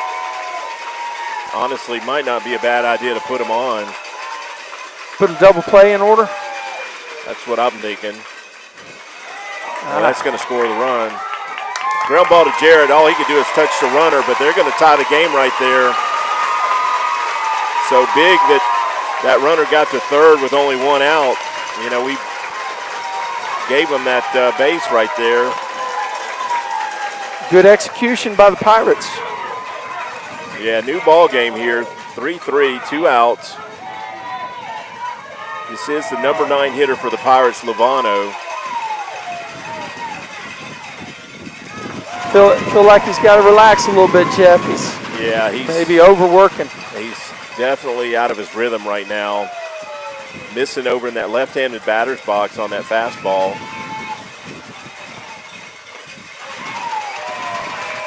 That's another ball. 2 balls, no strikes. He's frustrated. Body language is off right here. That is Sam Gerard out there throwing, Jeff. Yeah, just needs to relax. There's a ground ball. Play. Look at that throw, but it's not going to be enough.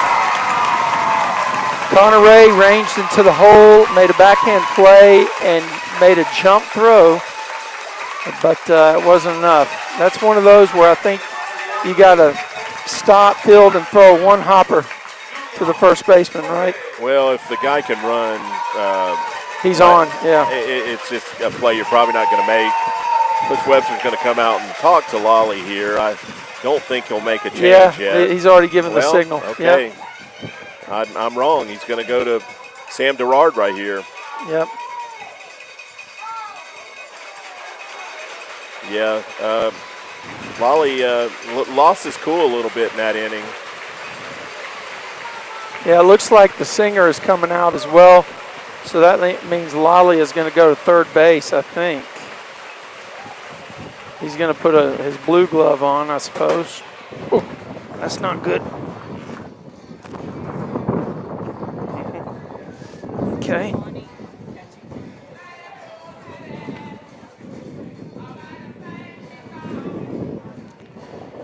Okay.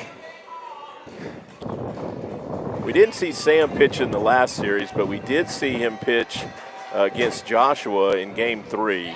He came in for the last 2 innings of that game and was effective.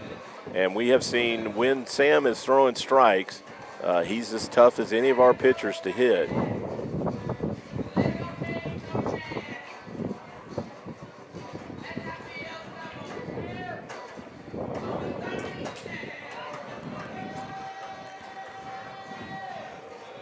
Okay, so Lolly did get his fielding glove.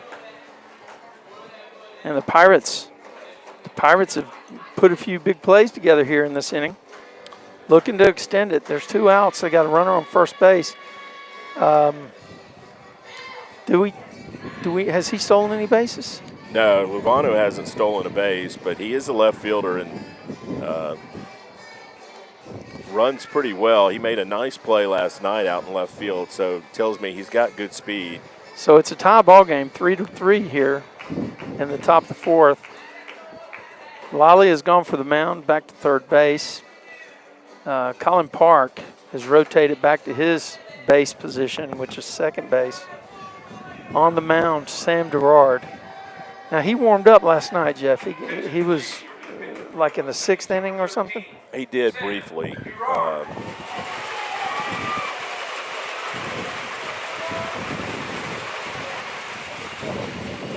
So this is Torres at the plate. He is 1 for 2. He had a single in the first inning. He is their leadoff hitter. Moderate lead at first base. Okay, that first pitch goes under Gianni's glove. Yeah, quite honestly, he should have had it. It was down, but he still should have had it. Yep. So Mustangs a little bit out of sorts right now. Runner advances to second base.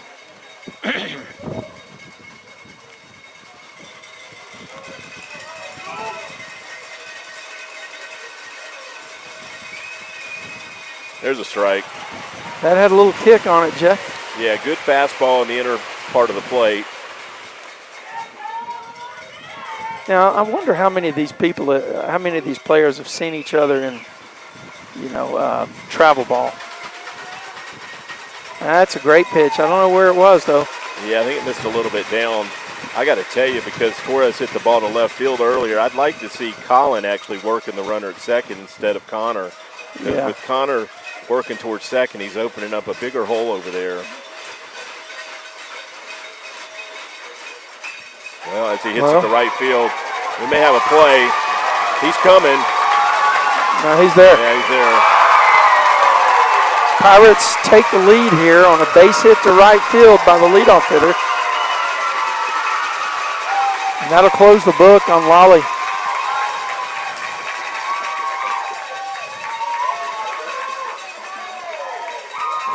Mustangs give up 3 here in the top of the 4th, and the Pirates are ahead 4-3.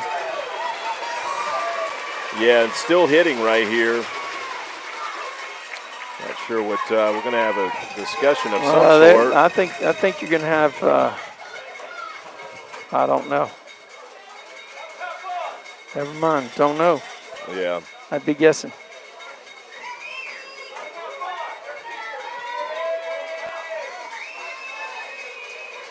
So we got Gibson at the plate for the Pirates. He's 1 for 1 on the day with a base on balls.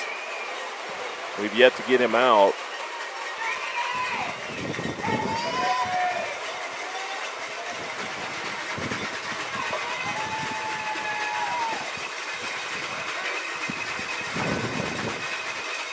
Good pitch right there for a great strike. pitch. Was that off speed? Looked like a straight changeup. Yeah, something was different about that pitch.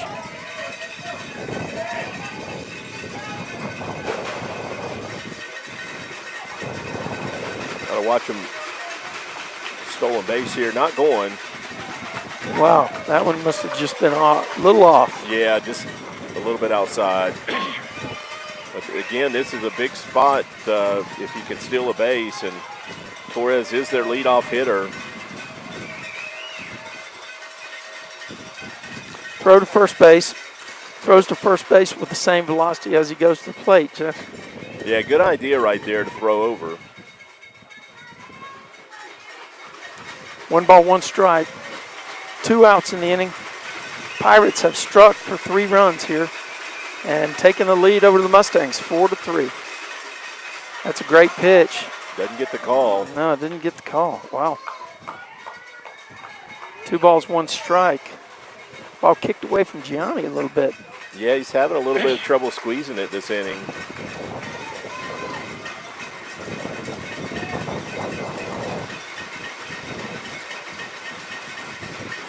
There's a strike. Wow, that's a great pitch by Gerard. Just came over the top and hammered the strike zone. Yeah, good fastball right there around the knees. 2 balls, 2 strikes. Gianni ought to be ready because that runner's going to go on this pitch, Jeff. They're going to try to put pressure on the defense in the event that it's not a strike.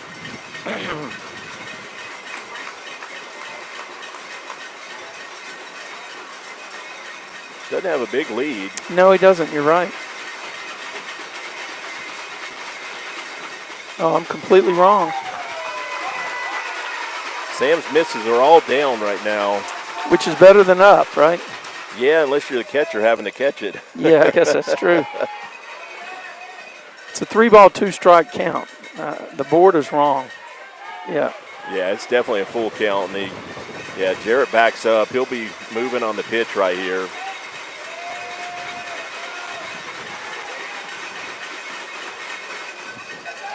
Walks him. Another pitch down. Pirates have two runners on now, first and second, with 2 outs and the lead at 4-3 here. We are in the top of the 4th inning. Mustangs lead the series 1-0.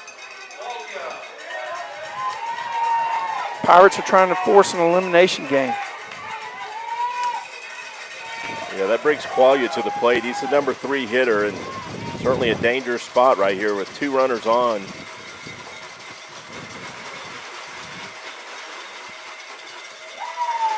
Tried to throw a breaking pitch, but again, that missed down. Just having trouble finding a release point. They just moved Brady in a little bit. I was just looking over there. He had drifted back toward the warning track, and they just pulled him in about 3 steps. Zach is still pretty deep out there in center field. There's a strike. Good fastball right there by Sam around the belt.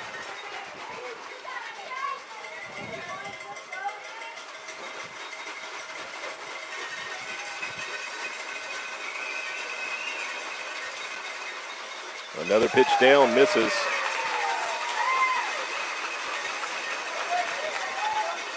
This is a dangerous spot here when, you're missing by a big amount, and then the hitter knows that you're really just searching for that zone right now. Just keep the ball down. The wind is still pretty strong out here. Okay, he's going to score. Okay, that ball, Connor made a dive at it, and then it kicked away from him. A base hit in the hole. Connor not able to keep it on the infield, and it did kick away. I don't think he realized that the guy was going to wheel around third. I think he thought the runner was going to stop. Yeah, if he'd come up and thrown to home immediately, he'd have to play. He had to go get the ball. But either way, it's a 5-3 ball game now. The Pirates have put up 4 in this inning and are still threatening here. Runners at first and second and 2 outs. And again, in the heart of the lineup with Cook, who is the cleanup hitter. It's a good strike by Sam right there. Just got to relax, get your rhythm. Like Ryan talked about last night, lower your heart rate, take a deep breath. Oh, wow. That's going to be. Wow. Don't make that third, go to second with it. It's a base hit, looped over the shortstop into center field. C-Ray dove for it, couldn't get to it. Yeah, it was not well hit, but it was well placed. I actually liked the pitch selection there. He went at him with a curveball, and the hitter just kind of fisted it out to center field, right outside of Connor Ray's reach. So. And then we made a strategic, we should not be throwing that ball to third. We should have been going to second on it, I think. But anyway. Yeah, the Pirates have flipped the scoreboard on us here. It's now a 6-3 ball game. And runners are on second and third. Balked. He didn't stop. Got to stop. He did not stop. He's allowed to ask what he did. Okay, that makes it 7-3. Yeah, I think you're right, Trey. He just didn't stop. He's forgot the situation.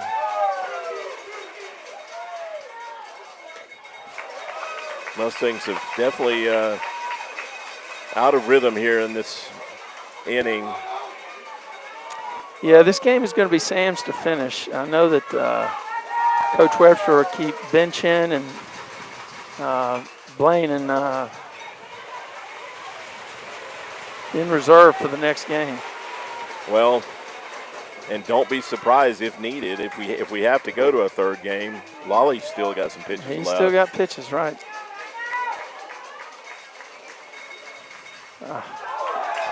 Ball hit him, hit his head. Oh, hit the bat.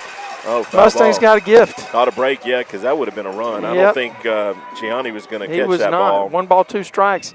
It was a curveball over the batter's head, and he dipped his head down, but it hit his bat and went back to the backstop. What a lucky break for the Mustangs that time.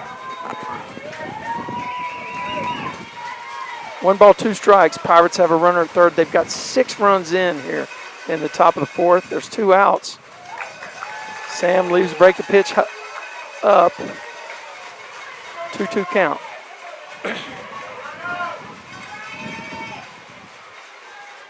Yeah, he's pretty much fallen behind every hitter, and that's what I was talking about. The hitters know he's just searching a bit for the zone, and he's really just having to find it with that fastball. Well, he got him to chase one. Colin Park makes the play. Little can of corn right over the first baseman's head, and Colin Park drifted in. Yeah, a lot of damage, though. A 6-run inning, and Trey, I can't remember the last time someone put 6 on the Mustangs or anywhere close to that in one inning. Well, we are in the final 8 of the state, Jeff, so you got to expect that you're playing some strong competition. Yeah, no, we know that the Pirates are a good team, and Ryan mentioned it last night. Their run differential was about the same as the Mustangs coming into this game, but this game's far from over. The Mustangs, we're only in the bottom of the 4th inning.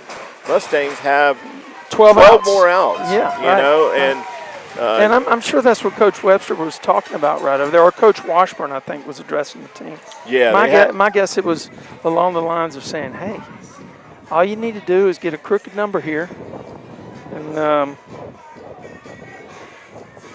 well, they went to their bullpen early. This is not someone that they wanted to see it pitch this early in the game. I'll take any color.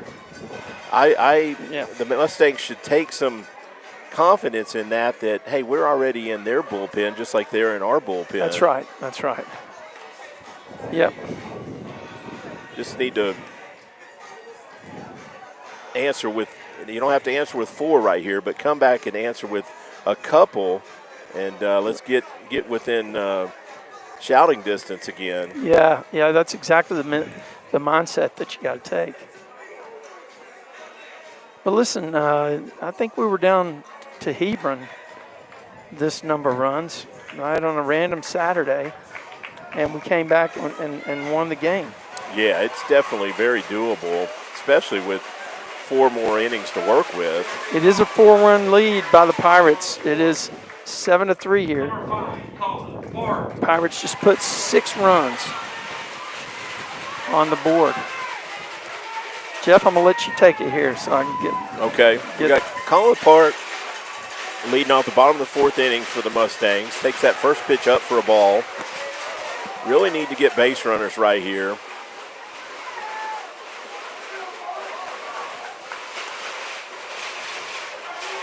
Tries to check his swing, but they say he went on a breaking pitch outside. Makes it a 1-1 count. Another breaking pitch outside that he stays off of, make it a 2-1 count. Guy's working pretty fast on the hill there, Jeff. He is. Takes that one up to make it 3-1. He's missing everything up and away, and he can't find his arm slot on that submarine delivery. You know, Trey, I kind of like the square around the bunt with no intention to bunt here, but he's not. Takes it for a strike. That was a good pitch. He found it that time, that's for sure. Yeah, he did. So got a full count right. Swings through it, but found it. Okay. Catcher doesn't hold on to it.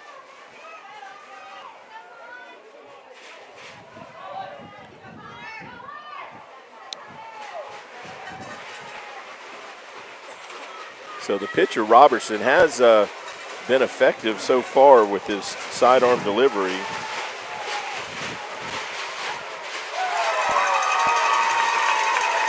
Another foul ball that he didn't hold on to. Yeah, everybody thought he did, but he didn't. The umpire was aware. 3-2. He didn't do submarine that time. He's got some sneaky sidearm thing he does there. Get down, ball. Nope. Right fielder's on it. Playing him shallow. So he loops one over the second baseman's head, but they had the right fielder position to play it, Jeff. Yeah, I thought for a second it had a chance to fall. So Thomas started a rally last night with 2 outs in the 2nd inning. Let's see if he can make it happen here with 1 out. Takes that one outside for a ball. You got to be very, very picky on what you swing at here. Yeah, he's definitely going to try and get you to chase that. He's got a sweeper. That's what I'd call a sweeper. Takes that fastball for a strike right there to make it 1-1. The guy's pretty impressive, though. He's moving it in and out pretty well, isn't he? Yeah, he's.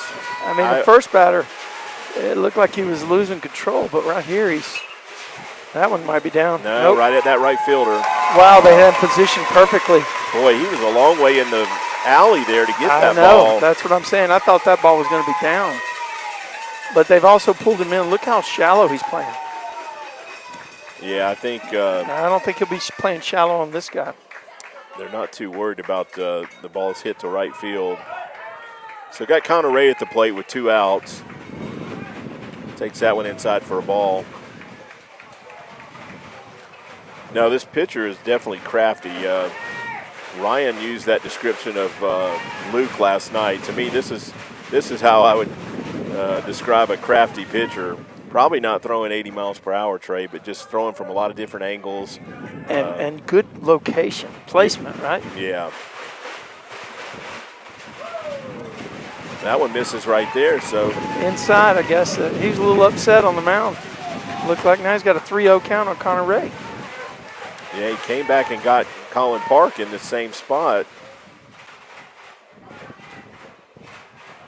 But, yeah, I'd like a take here with being down 4 runs. Takes it for a strike. That's a right play there.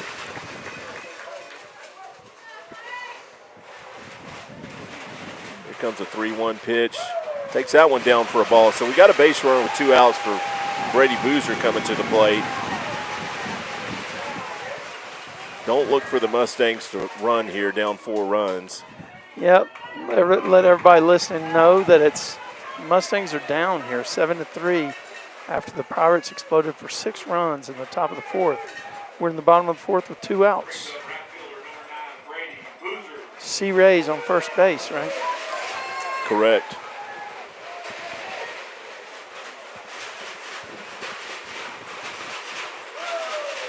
Okay, that one must have missed inside. I believe that Robertson wanted that call but didn't get it. So 1-0 count here on Brady. Like to see him turn on one, Jeff. That one's outside. Yep. Make it a 2-0 count. What are you doing here? And I think he's got the green light, but you just basically told him what your coach did, triple or foul. Correct, yeah, don't be late if you get a good pitch. Takes it for a strike, though. He might have been taken. Yep. But that one looked pretty good.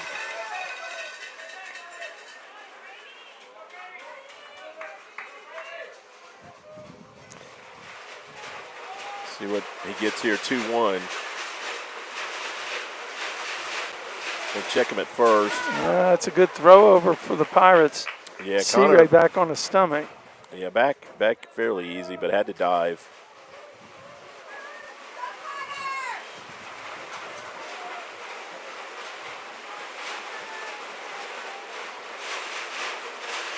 On the ground, it's going to be played by Torres at second base. He comes up and makes the play for the 3rd out. So Mustangs leave a man stranded and still are behind 7-3 headed to the top of the 5th inning. You listen to Mustang Baseball Live on Tradio. So it's time for the mindset shift here.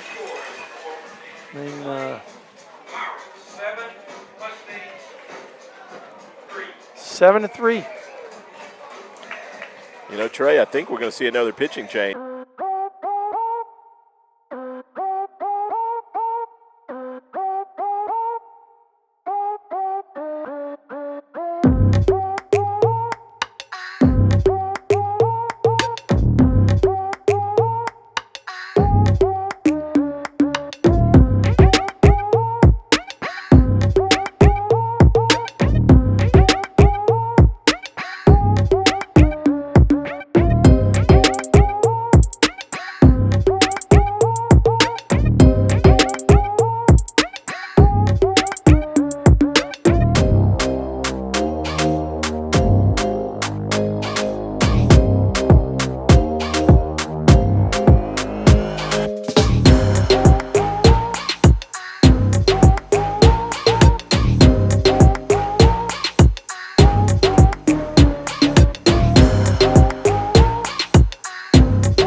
there.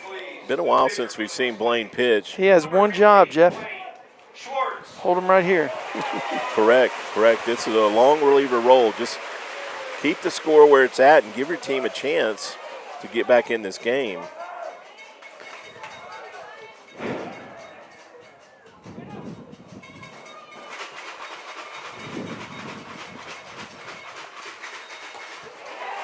Look at that. He came right at him. And you know who he gets to face? The guy that hit the home run his last at bat. That guy just swung right through it. Yeah, this is Self, the catcher. Hit a no-doubter in his last at bat.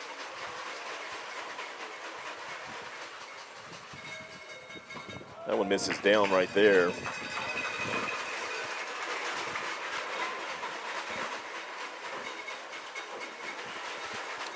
One count. Blaine went to the rosin bag. It is warm, so there's probably some perspiration. You want to dry off with that rosin bag. Curveball misses right there.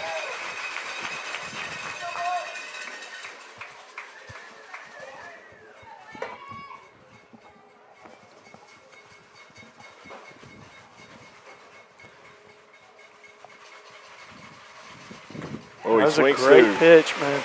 Tell you what, he's just got a different release point, more down, you know. And, good fastball right there by Blaine to get that second strike. A lot of movement, explosion on it.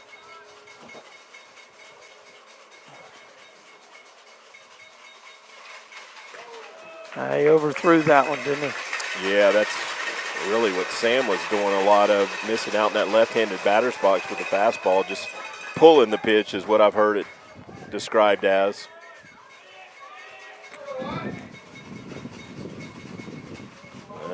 Same thing right there to put him on base. So another base on balls for the Pirates. Oh, that's the catcher. So they have a courtesy runner coming out to run for him, number 29, I think, right there, Jeff. Don't know who number 29 is. Well, I'll tell you, I just got to go find their roster. Got to be on the list somewhere. Mitchell Pantoja. There you go. You beat the local guy to the punch.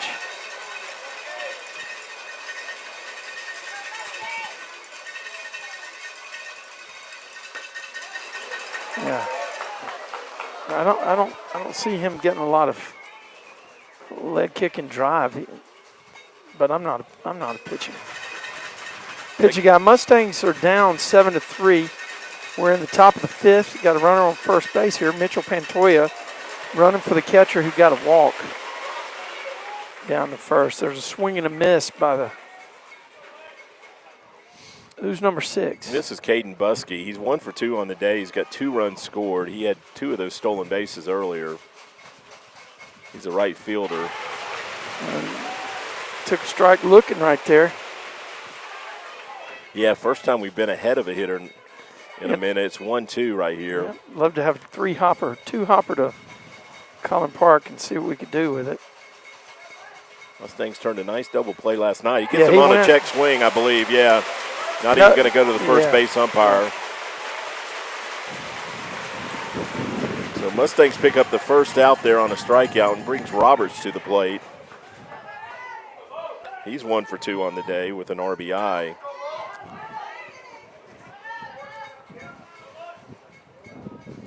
Yeah, the Mustangs infield is pinched in the middle, Jeff, to turn that double play. Looks like Brady Boozer is pretty deep out and right.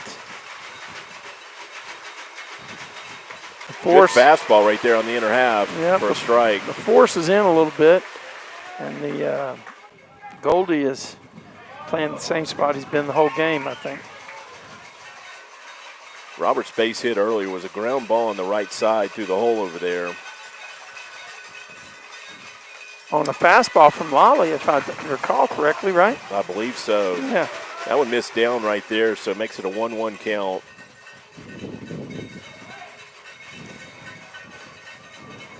The players on the field, the guys in the dugout are all up on the railing. This is that one misses down also right there. So 2-1 count now.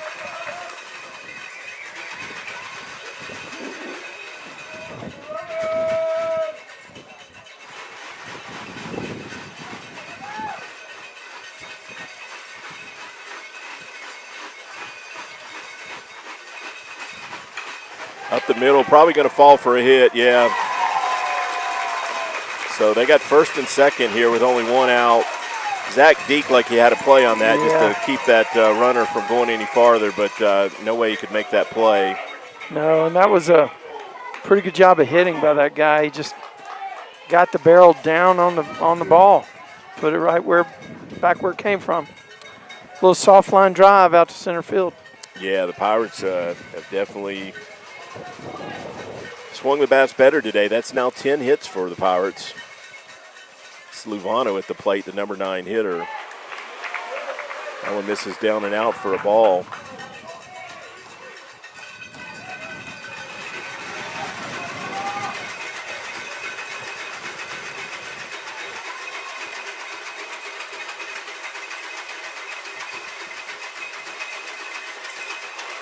It's a strike call right there on a pitch down at the knees. 50% of the fans liked it, Jeff. Yeah, we know which side of that bleachers liked it and which one didn't. We're in enemy territory. Yeah, we're on the didn't like side.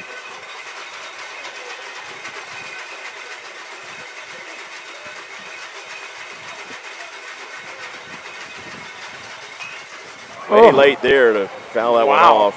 Somebody, if that ball hits a kid, it's trouble. Did you see how fast it got off the bat and headed that dugout? Yeah, it went right over that on-deck guy's head.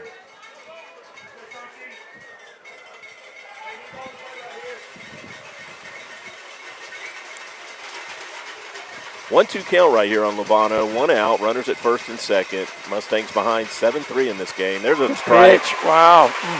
Just froze him. And that guy knew it, too. Look at him walking off. He's not arguing. Yeah, great spot right there for that third strike. Schwartz just hammered the strike zone right there. Number 2, Julian Torres. Oh, this is the leadoff? Yeah, they're rolling back to the top, and Torres has 2 hits already today, so been giving us fits at the top of the lineup.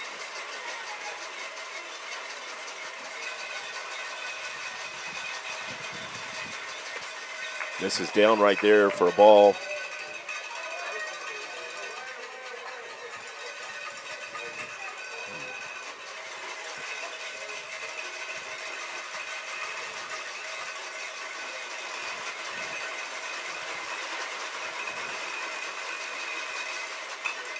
Fouled off right there. That's going to get the Tradio truck, I'm pretty sure.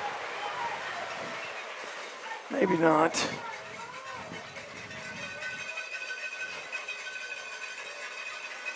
1-1 count right here. 2 outs, runners at first and second. Definitely need to keep the score where it's at right now until the Mustangs can swing the bats. Another foul ball out of play. So I'm going to tell you something here. You're going to think I'm crazy. But the first base coach has moved into an angle where he's not going to have a good view if Jarrett were to drop in behind the guy at first that's getting a huge lead over there. See how you guys back? Yeah, he's not in the coach's box. No, he's not even worried about it. When he toes the rubber right here, the ball's live. Now look at him. He's not in a spot to see Jarrett dropping in for a pick. Here comes a pitch, and this is outside to make it 2-2. Yeah, it was outside. I know the Mustang faithful over there are, they're like going crazy, but it definitely was outside. It was in the other box. Yeah, Gianni knew that it's not a strike. Right. But not a bad pitch with a 1-2 count. Get him chasing, hopefully. That one's down and out, so full count. Really what you don't want to do, because now they're moving on the pitch, and any hit to the outfield is going to score the run. But this might be a good inside move play right here, Trey. 100%, Jeff. I was thinking the same thing. Get an out without going to the plate.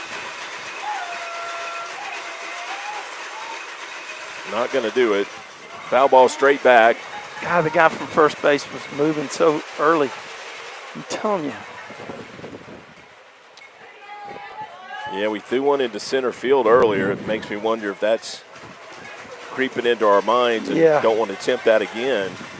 Somebody missed a signal on that one, Jeff. I don't know who it was. Yeah, But Lolly. the pitcher doesn't turn and wheel like that without thinking he saw something. Yeah, here comes the pitch, takes it inside for a ball, so they're going to load the bases here with 2 outs. Going to bring the number 2 hitter to the plate, Gibson.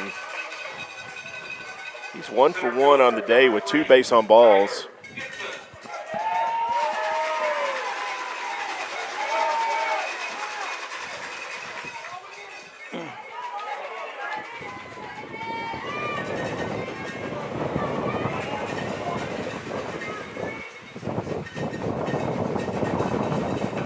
Got him swinging right there, foul ball straight back. Good fastball down around the knees.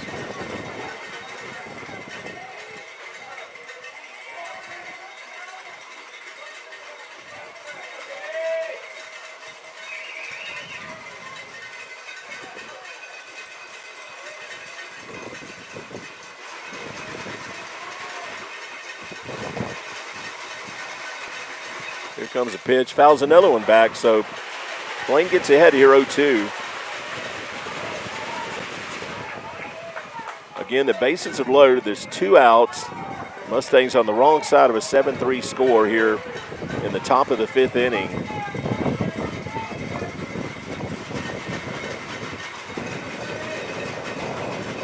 Feel like that wind's picking up a bit, so anything to the outfield is going to carry pretty well.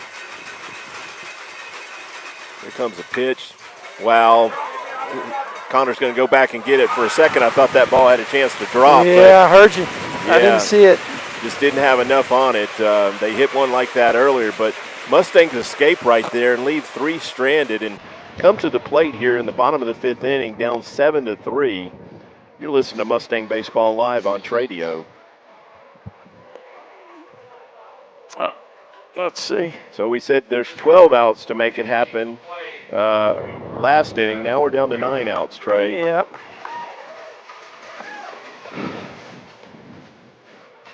But this is a spot where even if you can't come back and win it, maybe you get into their bullpen, make this guy work so we see another one of their pitchers and reduce the number of guys that they have available for Game 3. Well, I think each coach already is thinking about what their pitching looks like in Game 3. Yeah, they're in a tighter spot though. If they get if we can get within a couple of runs, then they have to go with their best reliever, knowing that they can't afford to lose. This I one. remember Ryan saying last night he thought they had a lot of depth at pitching, right? When I looked at their box scores, they have used at times 4 to 5 guys in the district in the playoffs. So, and if you're going 3 games in a series, you almost have to go with at least 4 guys, if not 5. Yep.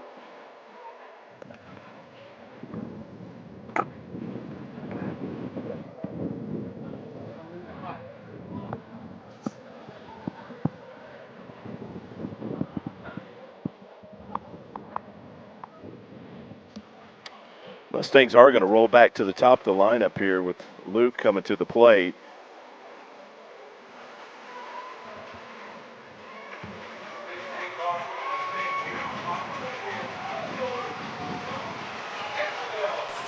Luke's bat's been a little bit quiet so far in this series. Be a great time to change that.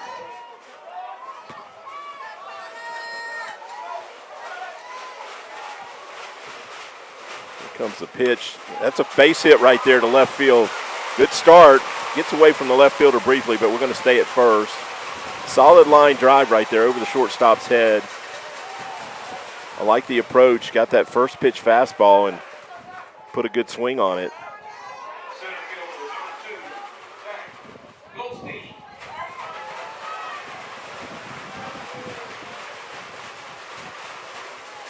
Zach steps in here, and this is definitely not a bunting spot down 4. Takes that one inside for a ball.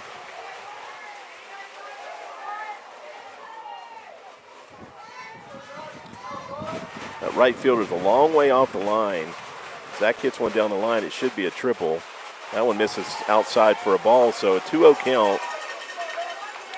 Coach tells him, make sure it's in your box here, meaning he's swinging, but it better be something you really like. Squares the bunt here, which he's probably going to take. He does take it for a strike.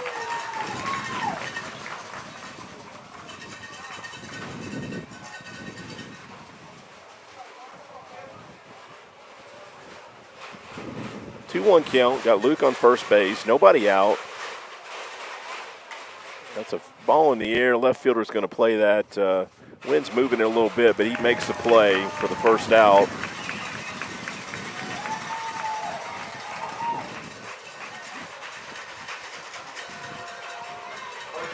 Going to bring Jared Boswell to the plate.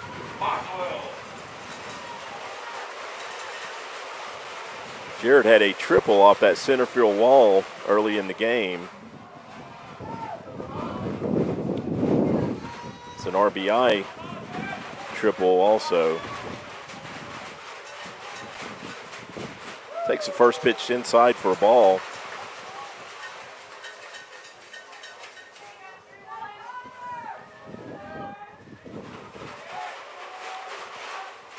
See if he can drive another one here. This is a good day to be a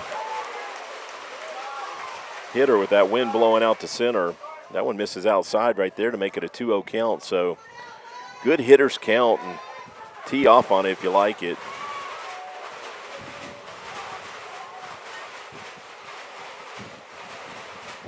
Takes that one up and away for a ball. So he's in a 3-0 count and probably be taken here, down 4 runs. We definitely need base runners.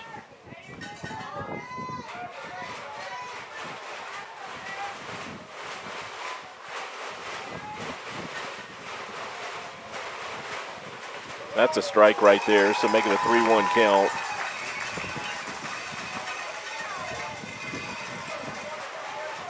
Sure he'd like to see that pitch again.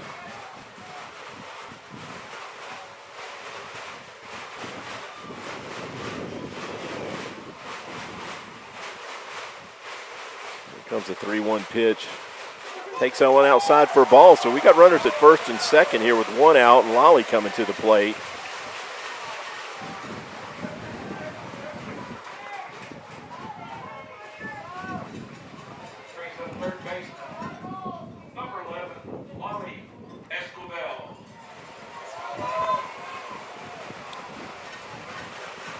That's a second walk issued by Robertson and the 5th walk on the day issued by the Pirates. So it's going to bring a mound visit from the Pirates coach.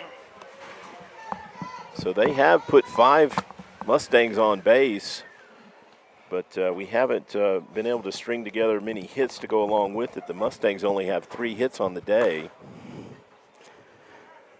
Well, they got guys on base, it looks like. Yeah, no, great spot right here. Lolly, we know with the has the power to make this a 1-run ball game in a hurry, but I'll take a double off the wall right now. I'll take a single up the middle at this point.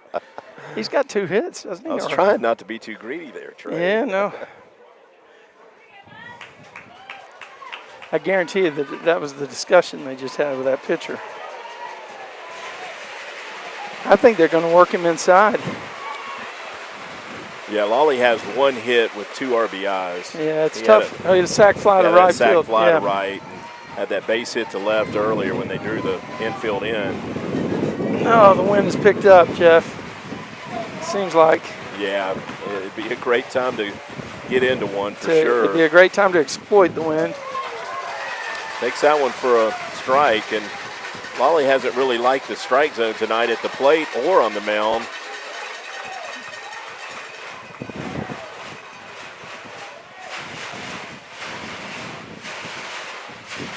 Here comes the 0-1 pitch, takes that one down for a ball.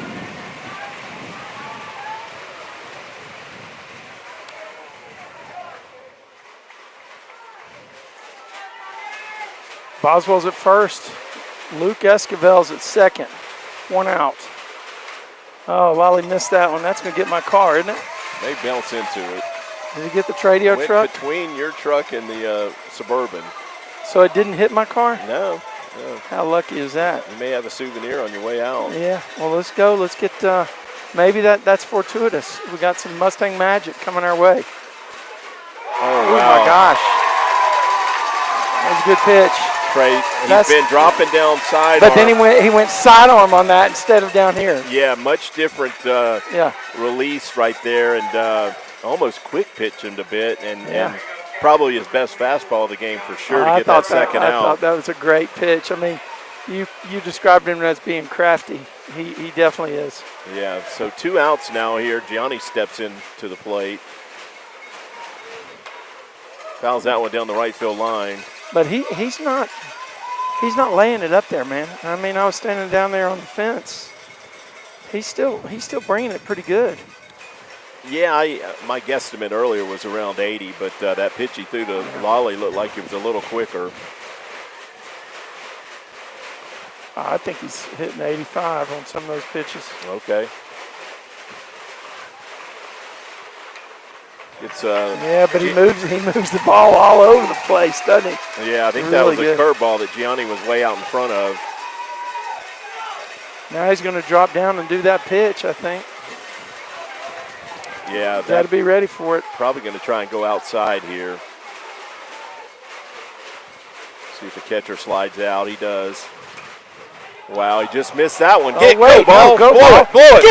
It's out of here. Yeah, we got a 1-run ball game. Oh, my gosh. Gianni just drilled a 3-run homer. Trey, I wasn't sure he got enough of it, but he did. We got a 7-6 ball game in a hurry. Well, he got it up in this wind, Jeff. He got it up in the wind.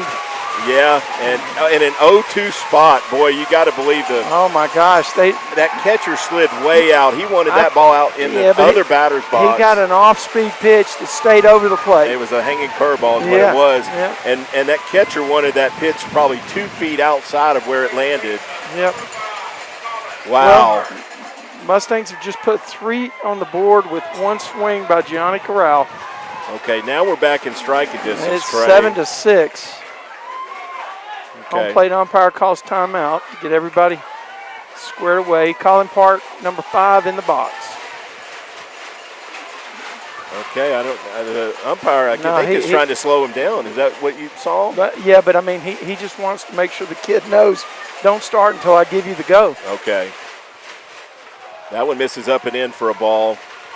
Gianni Corral crushed that ball, Jeff. He crushed it. The guy that knew it best was that left fielder. He just kind of looked at it. Yeah. He knew he didn't have a shot at it. Okay. He's out of his rhythm. He's a little rattled. This is kind of what we saw from Mustang pitchers earlier. 2 balls, no strikes. Yep. Wow, it's a 1-run game. The momentum has swung back toward the Mustangs, but they still are staring up at a 1-run deficit, but got a lot more room to work. That one misses in right there. So 3-0 count. You know, he's already walked 2 in this inning. Thomas Powers is on deck. That's a strike. Yep, that was a good pitch. So 3-1 count. I don't mind a take here, Trey, to be honest with you. I would give him the take as well. Colin's bat has been a little quiet in this series. Yeah. I get him on base any way you can. He's swinging. He was Foul swinging. ball. Yep. But I think that was a strike. It was a strike. Mustang faithful that made the trip to Brownwood. They're really getting excited here. Wind is still blowing out in a big way. Ball's that one misses off. out. Trey, that was that pitch where he came up top a little bit more and just missed outside. Well, Colin Park's got good speed at first base. And number 4, Thomas Superpowers, is in. And I'll tell you what, I like this kid. I think he struck out the last time up.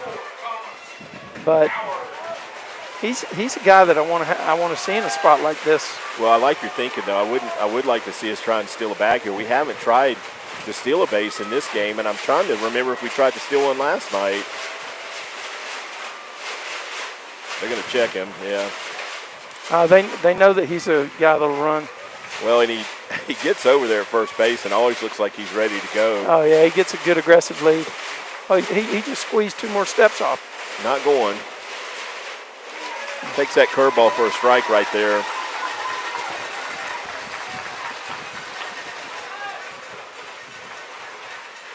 Might be a good spot to run here down in a 0-1 I saw count. Coach Webster went through a bunch of signals, but Superpowers wasn't watching him, so.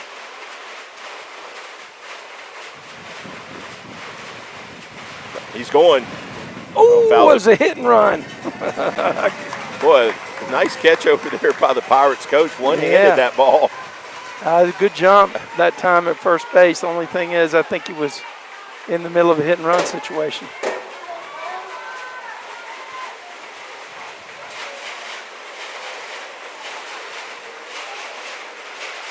Oh, 2 count right here on Thomas. 2 outs. Colin Park at first base. Not moving this time. Takes that one for a 3rd strike. Yeah, that was a strike. Yeah. Tough pitch. The guy did a good job. Hey, but how about this? The Mustangs put 3 on the board, Jeff. Good inning right there for the Mustangs to get back in this one. We got a 1-run ball game here headed to the top of the 6th inning. So Mustangs have new life. Much different ball game. Only down 1 compared to 4.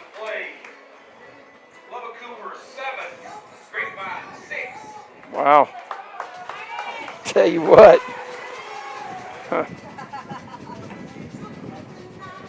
Robertson's now thrown 46 pitches, and being a reliever, I doubt he's had many outings where he's thrown a whole lot more than 46 pitches. So only in the 6th inning, it'll be interesting to see how long they stick with him.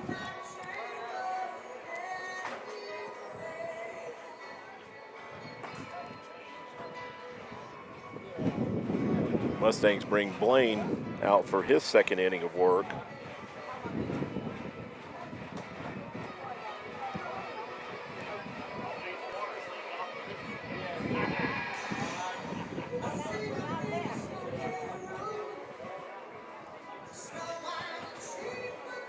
Just looking at the box score, the Mustangs do have a couple of errors today, but 6 of the 7 runs scored by the Pirates are earned runs.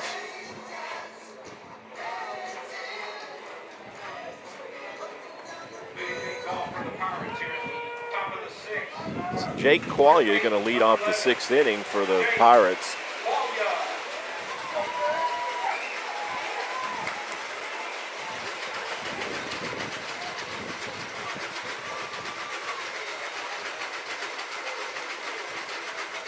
Good curveball right there to get ahead by Blaine.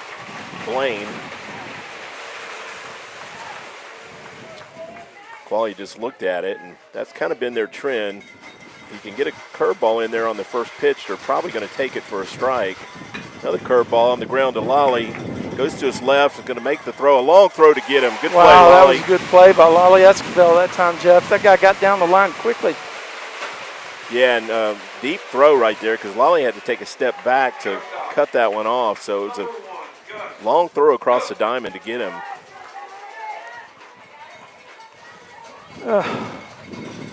Brings Gus Cook to the plate. He's their shortstop. He's 1 for 3 on the day. Another curveball strike right there to get ahead. So seems to be a pretty good formula, at least in the middle of the lineup.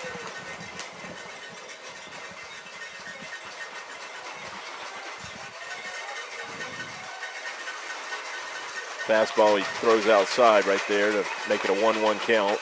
So it's been a good job by Blaine. I mean, Blaine so far. I mean, we got a lot of baseball left, but. Yeah, none of the runs on the board are his responsibility. That's in the air. It's going to go foul down the right field line. And I look down there. There is some activity in their bullpen. Yeah, I see that. Number 25, it looks like. Although I don't know if he was the catcher. Yeah. Looks like he's left-handed. Oh, got him swinging a curveball right there for the second out. Fantastic pitch, Jeff Knipper. Yeah, great spot right there, 1-2. And Blaine's found something with that curveball in this inning.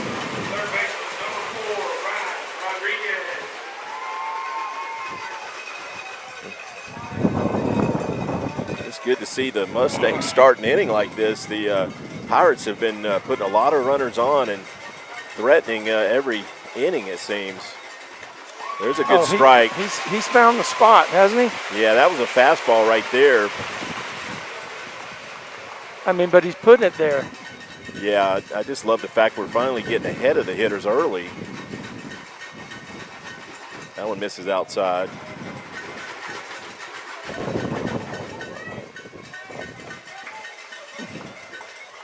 1-1 count right here.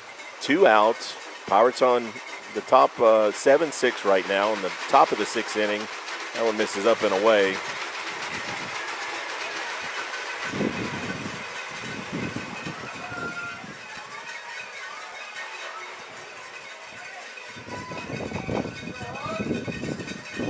Boy, Trey, that wind just continues to gust. That's in the air to right field. field. Tough play, though. It's deep. Brady's going back. He's not going to get there. It's off the wall and bounces right. This is going to be at least 3 bases.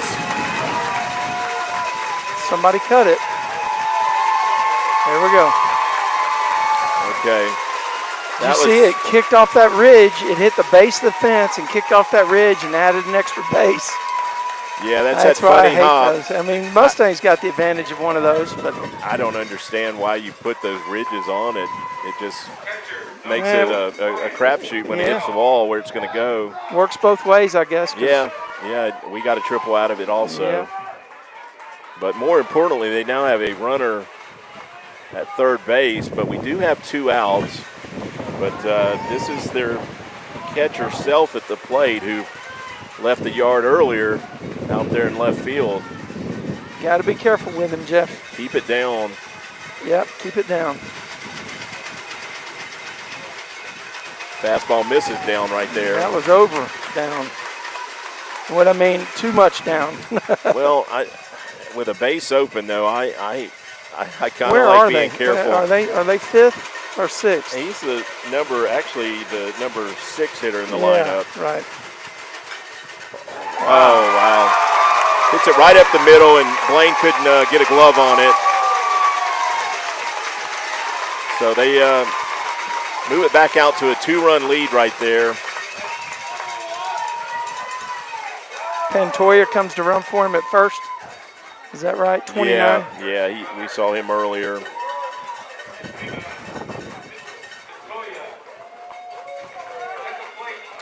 Yeah, Self is just having a really good game. He's 2 for 2 now with a walk and 2 RBIs. And a homer. Yeah, one of those hits being a yard ball. Big lead at first, Jeff. Not running. That one misses out.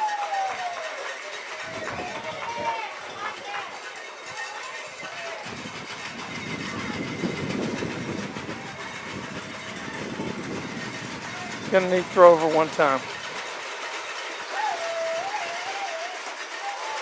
That one misses out right there to make it 2-0. This is Buskey at the plate for the Pirates. He's 1 for 3 on the day with 2 runs scored.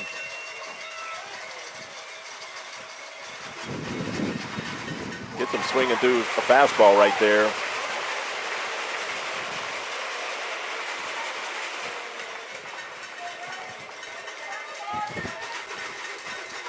Two-one count right here. 2 outs. Runner at first base. There's a strike. Yep. Paint at the outside edge.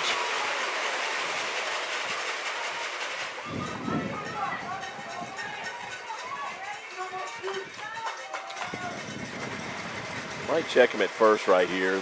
Yeah, I tell you, he keeps creeping out there. I've watched him on every pitch, and I have this metal pole that I'm using to measure it, and he is out at least a half step further. Not going. That one misses away. He'll be moving right here on the pitch with a 3-2 count and 2 outs. Yeah, we're gonna let him get that run and jump at first. Yeah, now the Mustang's going to drop in behind him and hold him. Yeah, I like holding him on I here. like holding him on too. Don't give him a huge lead. He's way off though. There's a strike. Strike 3. Got him looking. That's the second time that kid went down looking.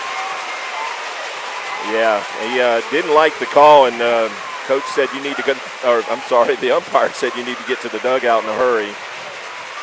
Well, Lubbock Cooper puts on an insurance run. Yeah, they answered with a run, so the Mustangs find themselves down 2 now, but we can just... I'd rather be down 2 than 4. Yeah, we're in better shape than we were headed to the bottom of the 4th inning. Yep, and they're playing good music here, so, you know, anytime you go to an away game and they play Kiss in between innings, you gotta actually give some props, right? Well, I'm still amazed by how much Kiss trivia our boy Gavin knew. Oh my gosh, Gavin Winders. Gavin wasn't even alive the last time they had a hit. No. Yeah, I went through Gene Simmons and Ace Frehley and Paul Stanley and Peter Criss, and he knew them all. He knew their makeup. He knew everything what their special powers were for the cartoon. We found out his secret. His dad made him listen to all that music in the car. Yeah, that's very good, though. Yeah, absolutely.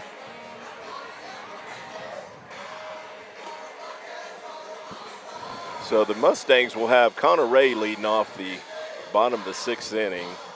Yeah, so Jeff, the guy on the hill for the Pirates, he's getting the honors to finish up. I know you said maybe 46 pitches or whatever. I think he's going to ride it all the way to the end. He probably will, but my thinking is, Trey, coming out of the bullpen, he's not used to throwing more than 50 to 60 pitches. So we'll see how that impacts him. But he did have some control issues in that last inning. He walked 3 Mustangs in that inning. Yep. Well, you know, the Mustangs have 6 more outs to get 2 more runs, assuming they can hold them in the top of 7th. And it's an 8-6 game right now, Jeff. I'm going to let you ride it, this one. Okay. Well, Connor steps in here and squares the bunt, takes it for a ball.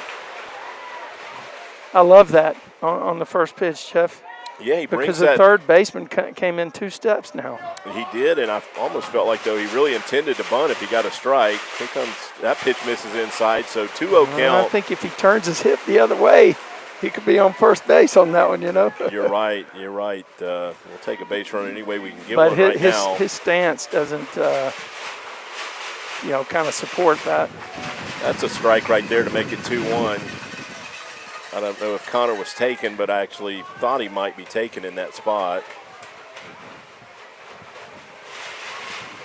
Good swing at the 2-1 pitch, fouls it straight back to make it 2-2. Yeah, this guy's not throwing super hard, but he's throwing hard enough, and the way he's delivering the pitches, that one snuck up on Connor. Yeah, it jumps on him quickly. It was a good pitch to hit, though. 2-2 count right here. Sights that one off. Tough curveball right there that he just fouled off. Yeah, we need some long at-bats against this guy. Yeah, this will be the 6th pitch of this at-bat. Okay, again, umpire's going to slow him down. He's told him now the 3rd time, don't come until I tell you I'm ready.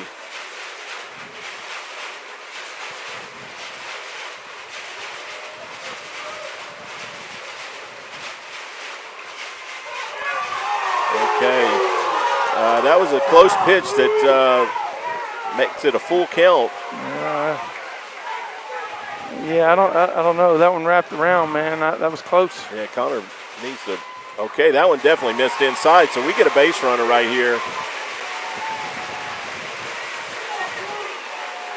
Gonna bring Brady Boozer to the plate. Nobody out. I'd imagine the Mustangs are on take until you get a strike right here, aren't they? Well, that is. Okay, we're going to have a equipment adjustment here for the catcher. I thought pitch comm. Yeah. So they're using the same technology that they use in the majors, but they're sending it from the coach to the catcher. Mustangs use that same technology. Wonder if the battery ran out. Why would they need to switch? That's exactly what happened. Yeah. The battery got too low. Okay. Brady takes that one for a ball outside. Wow. The Pirate faithful are getting a little restless right now with the ball strike calls. Okay. Gets kind of tight at this point for everybody on the field, including the umpires. I'm going to check him at first. Oh, my gosh. Yeah, he was leaning a little bit the other way. Yes. I don't think he was running, but a little surprised by the throw over. Connor, that is, was surprised by it. He doesn't have that much of a lead unless he shortened up. We're in the bottom of the 6th. The score is 8-6 Pirates. Good swing, fouls it straight back. Sea Rays at first. Boozer's in the box. Yeah, 1-1 count right here. That was a good fastball Brady got. Nobody out here in the bottom of the 6th. Mustangs lead the series 1-0. Boy, that center fielder's playing Brady deep. Takes that one for a ball up. He really is, isn't he, Jeff? Left field is kind of, Yeah, baseline. Right field moved back a little, but the center fielder is deep. Zach's been playing on the backside of that lion painted on the turf, and, their center fielder's a good 15, 20 they just brought feet. him in. They just brought him in. So Get out of here. Get foul. Get foul. Ball. Yeah, it's out of play. So it's going to make it a 2-2 count. Well, we've had a little bit of everything today, right? Well, Home runs. We've had throws into center, pickoff plays where nobody was there. Have we had any pickoffs? We hadn't had any pickoffs yet, have we? Looked a lot different than last night's ball game for sure.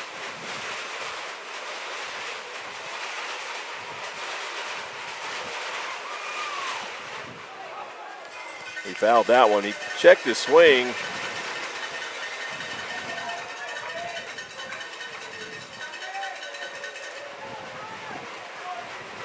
So he's going to stay in the box here. This will be, I believe, the 6th pitch of this at bat.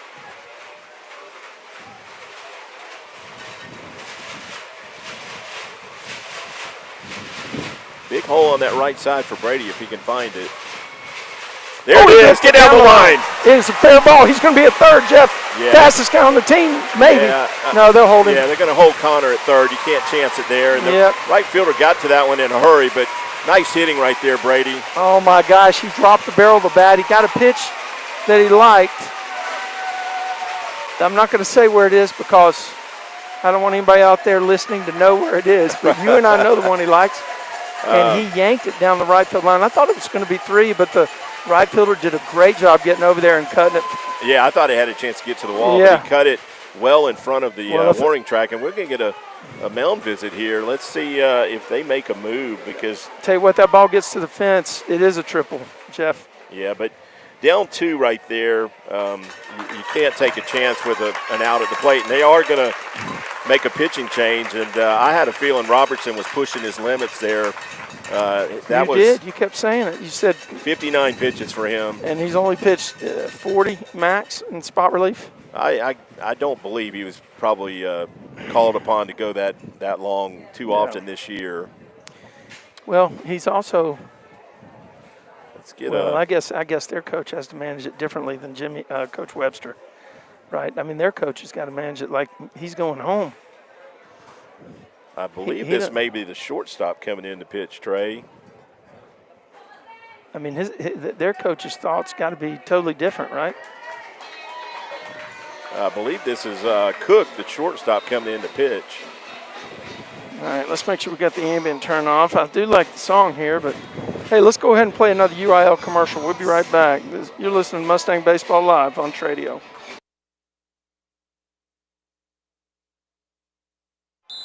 Timeout.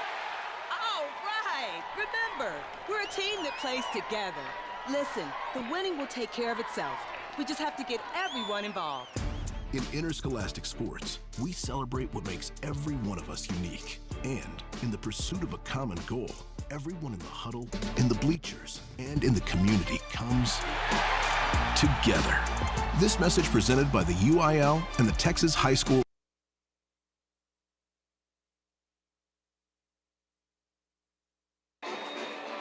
Well, Jeff, I don't know how to turn the songs off in our ears because they're coming in on our mics, right?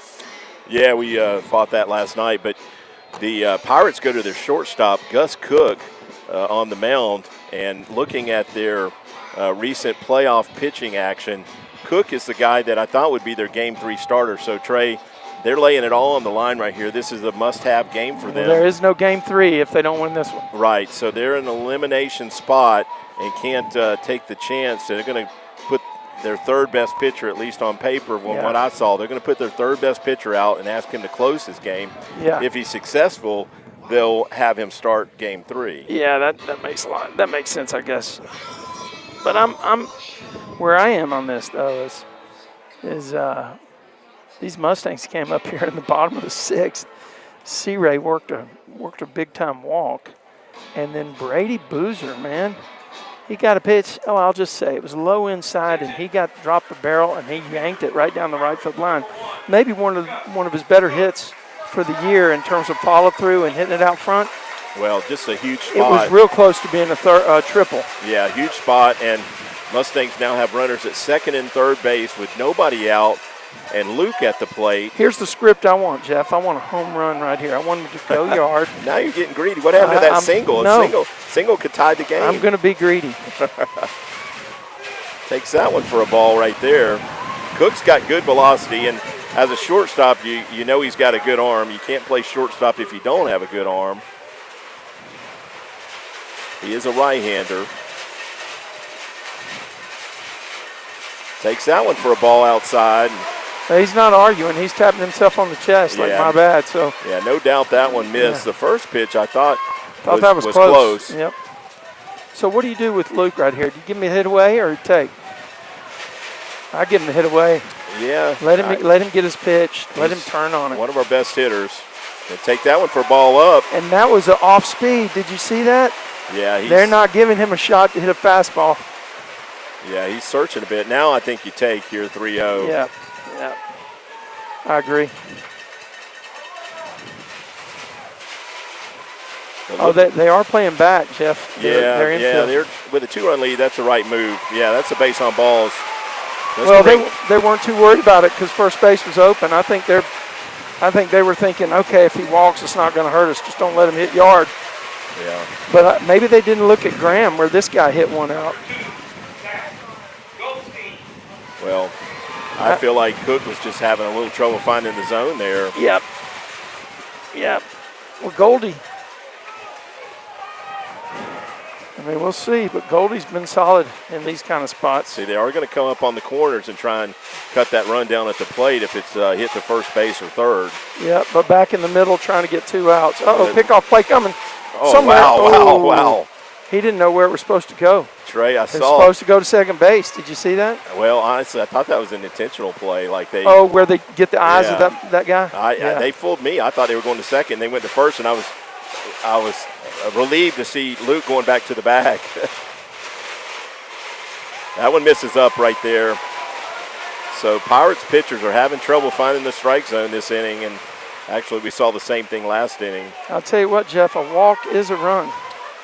Just want to highlight that every day of the week with the bases loaded. Yeah, right.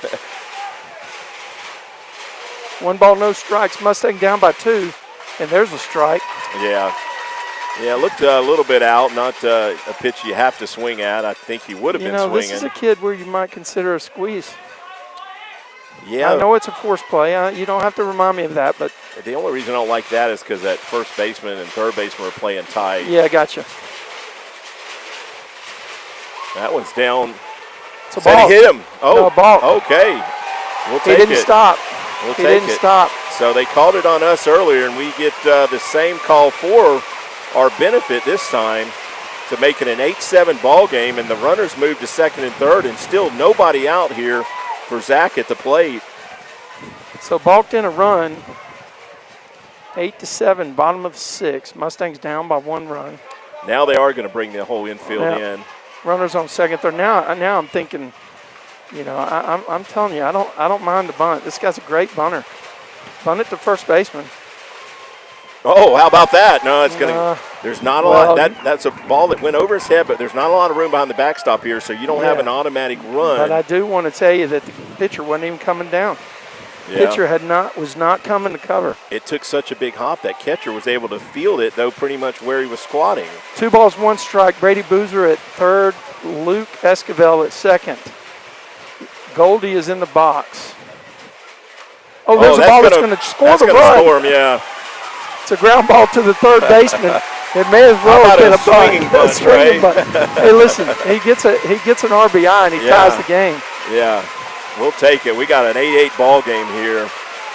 And Mustangs still have a runner at third base with only one out, and Jarrett Boswell stepping into the plate. Yep. Boy, that was a real cue shot right there. They may be throwing that ball out. It may be cut. Yeah, they're throwing that ball out. He caught it right off the end of the bat. Yeah, that's exactly what happened. He split it. Look, he's handing it back to him. Yep, the guy picked it up and threw it to first base. Third baseman actually made a good play on that. Goldie was getting down the line.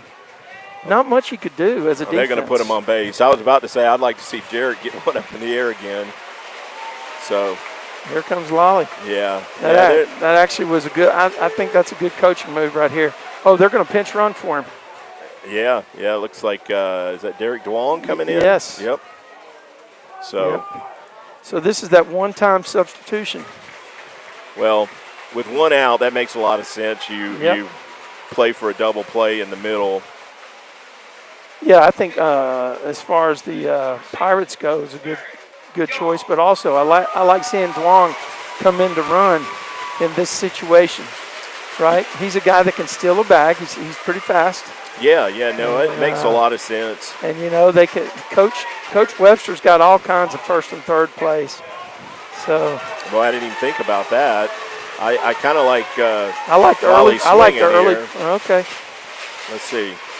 Takes that one for a strike. He missed his pitch. He nodded a little bit. See that? Looked like a curveball there. That it stayed up. Yeah, it was a hanger. Wind is blowing pretty significantly. No balls, one strike. Dwong on first. That one bounces in. We're going to go to second.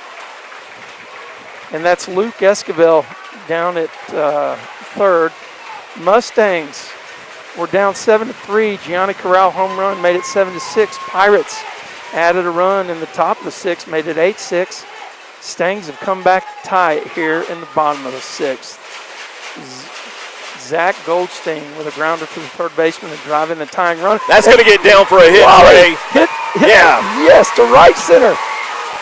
And Dwong. Here comes Derek. Yep, he'll be there. That's going to be 2 runs right there. We got a 10-8 ball game, Trey. I love it. Oh, my gosh. Boy, that right fielder did a good job deking. I thought the right fielder had the ball. But I didn't feel like any way he's going to get to it. But he deked the runner well. That's why I wasn't sure if Derek was going to keep coming. That's the biggest hit of Lolly's senior season so far. Yeah, nice line drive right there in that right field gap. Bases clearing. Well, let's just call it a 2-run RBI single to the right center field gap. So Mustangs now put up 4 and still hitting here in the 6th inning after they posted 3 in the bottom of the 5th. Number 24 went yard the last time up, and the flag is still flying hard out there in center. Ooh. That one misses in. Boy, I almost forgot. Yeah, Johnny hit that 3-run shot to get us 3 in the bottom of the 5th. That's right. It's been a wild one, Trey. Oh, there's another hit. Yep. Yeah, that's down. Center field, line drive to center field. And center fielder comes up thinking he can throw Lolly out at second base. He cannot. So you got Lolly Esquivel at second, Gianni Corral at first. He'll have a courtesy runner. Who is that? Jack Pettigrew. Well, I think he's got a Sim McDermott. No, he's been running for the pitcher. He was running for Lolly. Yeah, that's Jack Pettigrew. Got it. He was running for Lolly. But Mustangs string together a couple frozen ropes there. Yep.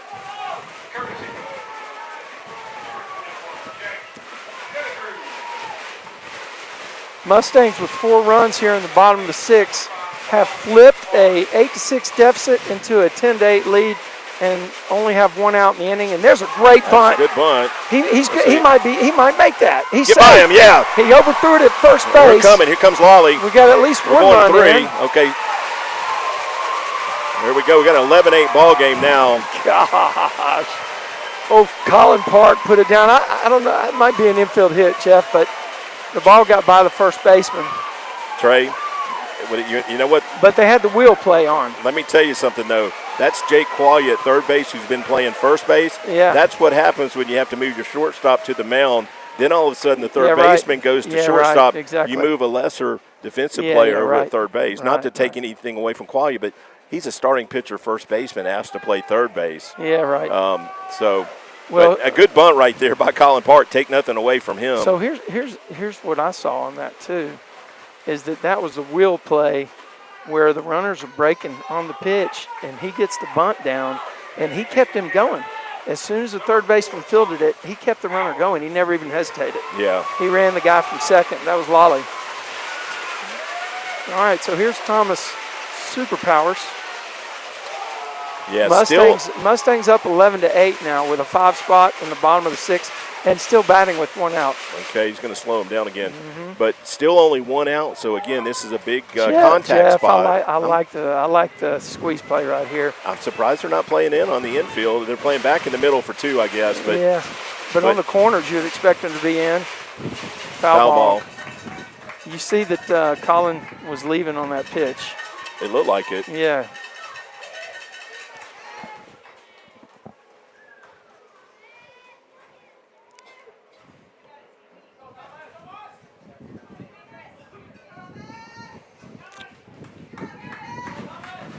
Colin's on first, Colin Park. Jack Pettigrew is in running for Gianni at third. Thomas Superpowers is hitting. It's an 0-1 count. We got 1 out. Mustangs with their biggest rally of the day have played at 5 so far and looking to get more. There's activity down in the Mustangs pen. There's the bunt, Trey, but that's going to go foul. I'm sorry. That was going to the right side, and that was exactly what they were trying to do. I'm not sure who that is down in the bullpen throwing. For the Mustangs? Yeah. It might just be Blaine getting loose again. Yeah, it doesn't look like it. It looks him. like a different motion, doesn't it? Yeah. Oh, base hit. Base hit. There we go. 12-8. Superpowers. Collins right coming there. 3. Get down. He's there. Yep. Wow. Thomas Superpowers ripped the line drive in the hole. And Jeff, you're exactly right. Shortstop's on the mound. The third baseman didn't get a good jump on that ball when it was hit. And, it just changes the dynamics of the entire infield when you got to do stuff like that. Yeah. 12-8. Mustangs have now put 6 on the board. Yeah, and still threatening first and third. What an answer. This guy started the inning, Jeff, Connor Ray. That's right. Started the inning with a base on balls, I believe. He's a great bunter, too. He can really control the bat. He squares. Takes it. Yep. So takes it for a ball, that is. Did you see that third baseman charging hard? They're going to do something here. I think they're going to bunt it to first if they do bunt. I mean, don't leave it hanging. Let's go ahead and do something.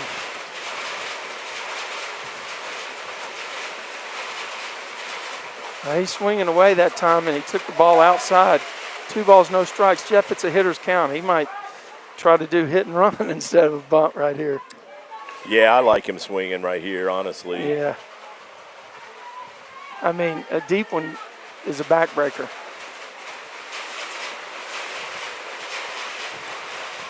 Oh, he hit a hard one. That might be a double play ball. That's going to be tough. Let's see if he can beat it out. He does. The second baseman double clutch, then let him get there. Yep. You see Thomas went straight to the bag, didn't do anything crazy because that umpire's out there watching that. Yeah, Connor gets down the line pretty well. I knew it was going to be a tough turn. Right-handed batter is out at first base on that play, I think. The left-handed batter, he got there, right? Yeah, fortunately that second baseman double clutched on the throw to first. So Mustangs now enjoy a 5-run lead after putting 7 on the board here in the bottom of the 6th. The score is 13-8 with 2 outs. Connor Ray at first base. Brady Boozer had a very, very, very big hit at the top of this inning, Jeff. Hit a line drive down to the right. Is that Ben Chin throwing down there? That might be Ben Chin. We didn't even think about that, Jeff. Yeah, I guess that would make sense to bring him in to close it out, wouldn't it? Yeah. I didn't think about that, but I think you're right.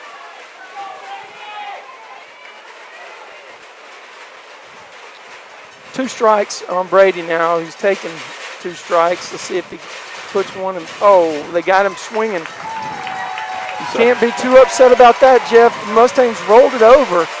Send 11 people to the plate, turn it into 7 runs, leave a guy on base, but have turned this game upside down. Being down 6-3, they now lead 13-8. Yeah, that 5-inning or that 5th inning where we put up 3 was huge, but just to distance right there with a 7-run inning, you never can expect one of those. And it will be Ben Chin on the hill, Jeff, number 18, the senior, coming in to shut it down. Now, hey, Ben was the number 2 pitcher in district all year. You know, he was the game 2 starter every series, correct? Correct, and that's why I've said we've seen more of Lolly pitching over the last month, but we know Ben is very effective. He was it's a big reason we only lost 1 district game. You know, Luke only pitched half of those district games.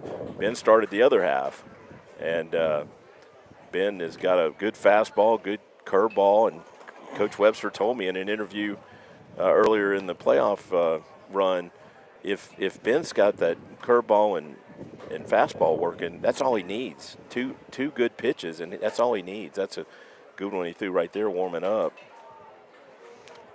Well, I think we've lost our connectivity, Jeff. Oh, okay. Yep. Don't exactly know why.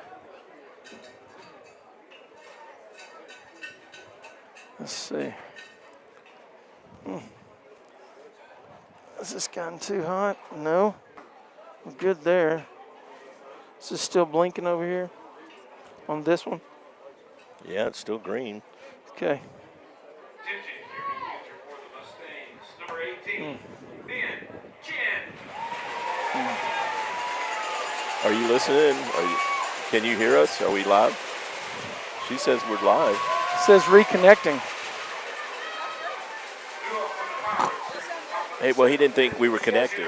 He thought we lost our connection. Is it still? Can you still hear us? You got it in right now? Okay. Okay, we got Roberts leading off the bottom of the, or actually the top of the 7th inning for the Pirates, and takes that one down for a ball. Still okay? Okay, because it's showing, it's saying connecting here. Okay, and you're hearing it. Okay. All right. Good high fastball right there that he swings through to make it a 1-1 count. Okay, I don't exactly know why that happened, Jeff, but I guess we're still hot. Okay. She said she could hear us on the YouTube. 1-1 strike. Ben Chin, man, big spot for him, the senior. Shut everything down. Look at that. He would, you know, if something happens and we go to a game 3, he definitely would be the game 3 starter. Yeah, and only 1 inning here that unless they were to tie it and go to extra innings. So this makes sense. Let's go ahead and try and finish it right here. Gets him swinging for a first out. Oh, my gosh. We need the K-meter, Jeff, for these type situations, but I don't have one that I can put on an audio-only broadcast. You know, Trey, I think that might have been a straight change right there, but definitely fooled the hitter. Yeah, Lovano is the number 9 hitter for the Pirates.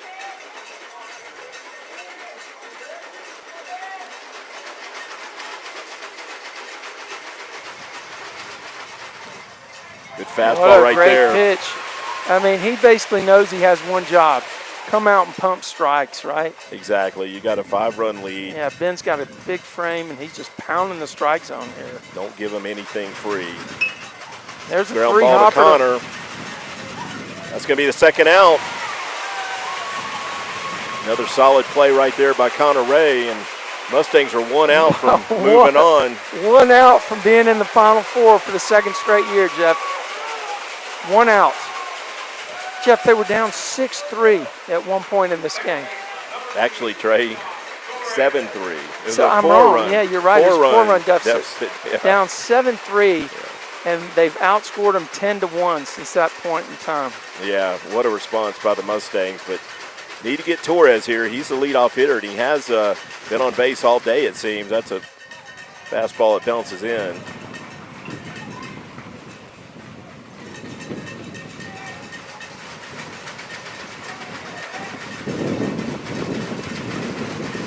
You can hear the Pirate fans, they haven't given up yet. No, of course not. For good reason. Those guys have been spraying the ball everywhere all day. Oh, there's a base hit. Yep, right up right the middle. Field. Right center. So that last out can sometimes be the hardest one to get. Yeah, but I'll tell you what. If I'm Ben Chin and I prefer the windup over the stretch, I'm pitching from the windup right here. I mean, that guy at first base means nothing. Exactly. Yeah. Kyler Gibson at the plate for the Pirates, and yeah, let him run if he wants. Just get the batter. Look at that, boy. He just stepped and rocked and fired. Yeah, he's coming in, getting ahead of him. Oh, my gosh.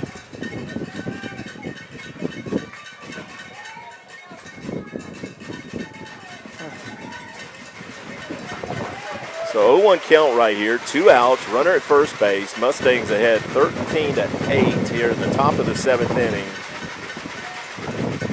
There's well, no, it didn't get the call. Just missed outside of Tad. Yeah, my app is saying that we lost connectivity again.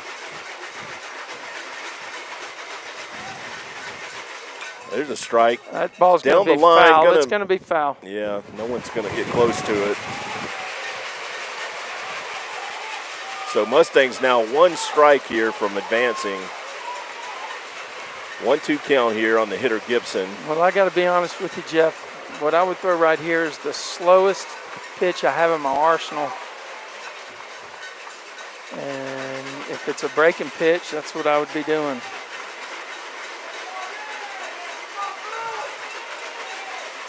Boy, that hitter, well, he stepped in and stepped back, but he's really crowding that plate. Takes that one, dip, bounces in. Makes it a 2-2 count. Looked like he tried to go at him with a fastball that missed low. Watch this, please.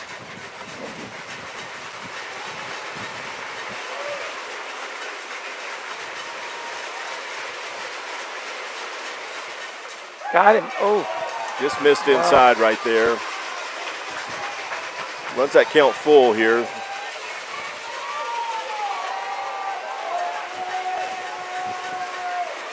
Yeah, it looks like Ben's decided to just go at him with fastball, and I don't have a problem with that.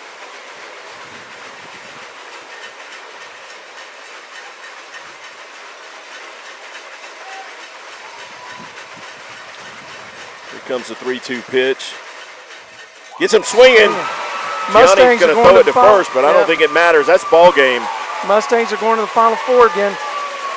Oh, Jeff. Trey, that was a crazy game right there. Absolutely crazy. Boy, I didn't want to go to a Game 3 with them again. I still have bad memories when we were at Tarleton. Yeah. That was a tough day. But what an answer by the Mustangs right there in that bottom of the 5th inning, and then to come back and put a 7 spot up in the bottom of the 6th. Yeah, and you know, there were all kinds of big plays, all kinds of players of the game. You know, Gianni Corral, though, with that 3-run jack when they were down 7-3. That's what got us back in the game in a hurry. If I was giving out an award, I'm giving it out to him for that shot. You know, but everybody contributed. Superpowers, Brady Boozer, Connor Ray, C-Ray. I mean, Luke, everybody. It was the catch Luke made. Right? Yeah, no, the Mustangs, it was definitely a team effort. I was going to look at some final numbers here. Yeah, we had 8 hits, but they also helped us out some with some base on balls. Yeah. But you know, when those hits go for extra bases, they mean more. Yep, Jeff, we got to wrap it up because I don't even know if we're still connected. Okay, well, everything is saying no. Well, Trey, I've had a great time today, and look forward to hopefully we'll be broadcasting the semifinals. Maybe we got to go to Underwoods or whatever that place is. Okay. All right, guys, on behalf of Tradio and your Mustangs down here in Brownwood, we're going to sign off. Hopefully we are still live and you heard the last out. This is Mustang Baseball Live on Tradio. We'll see you later.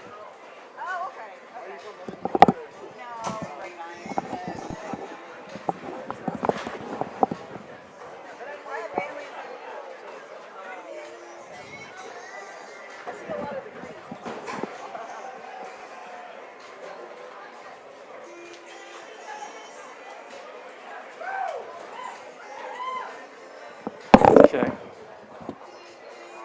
I got to tell you,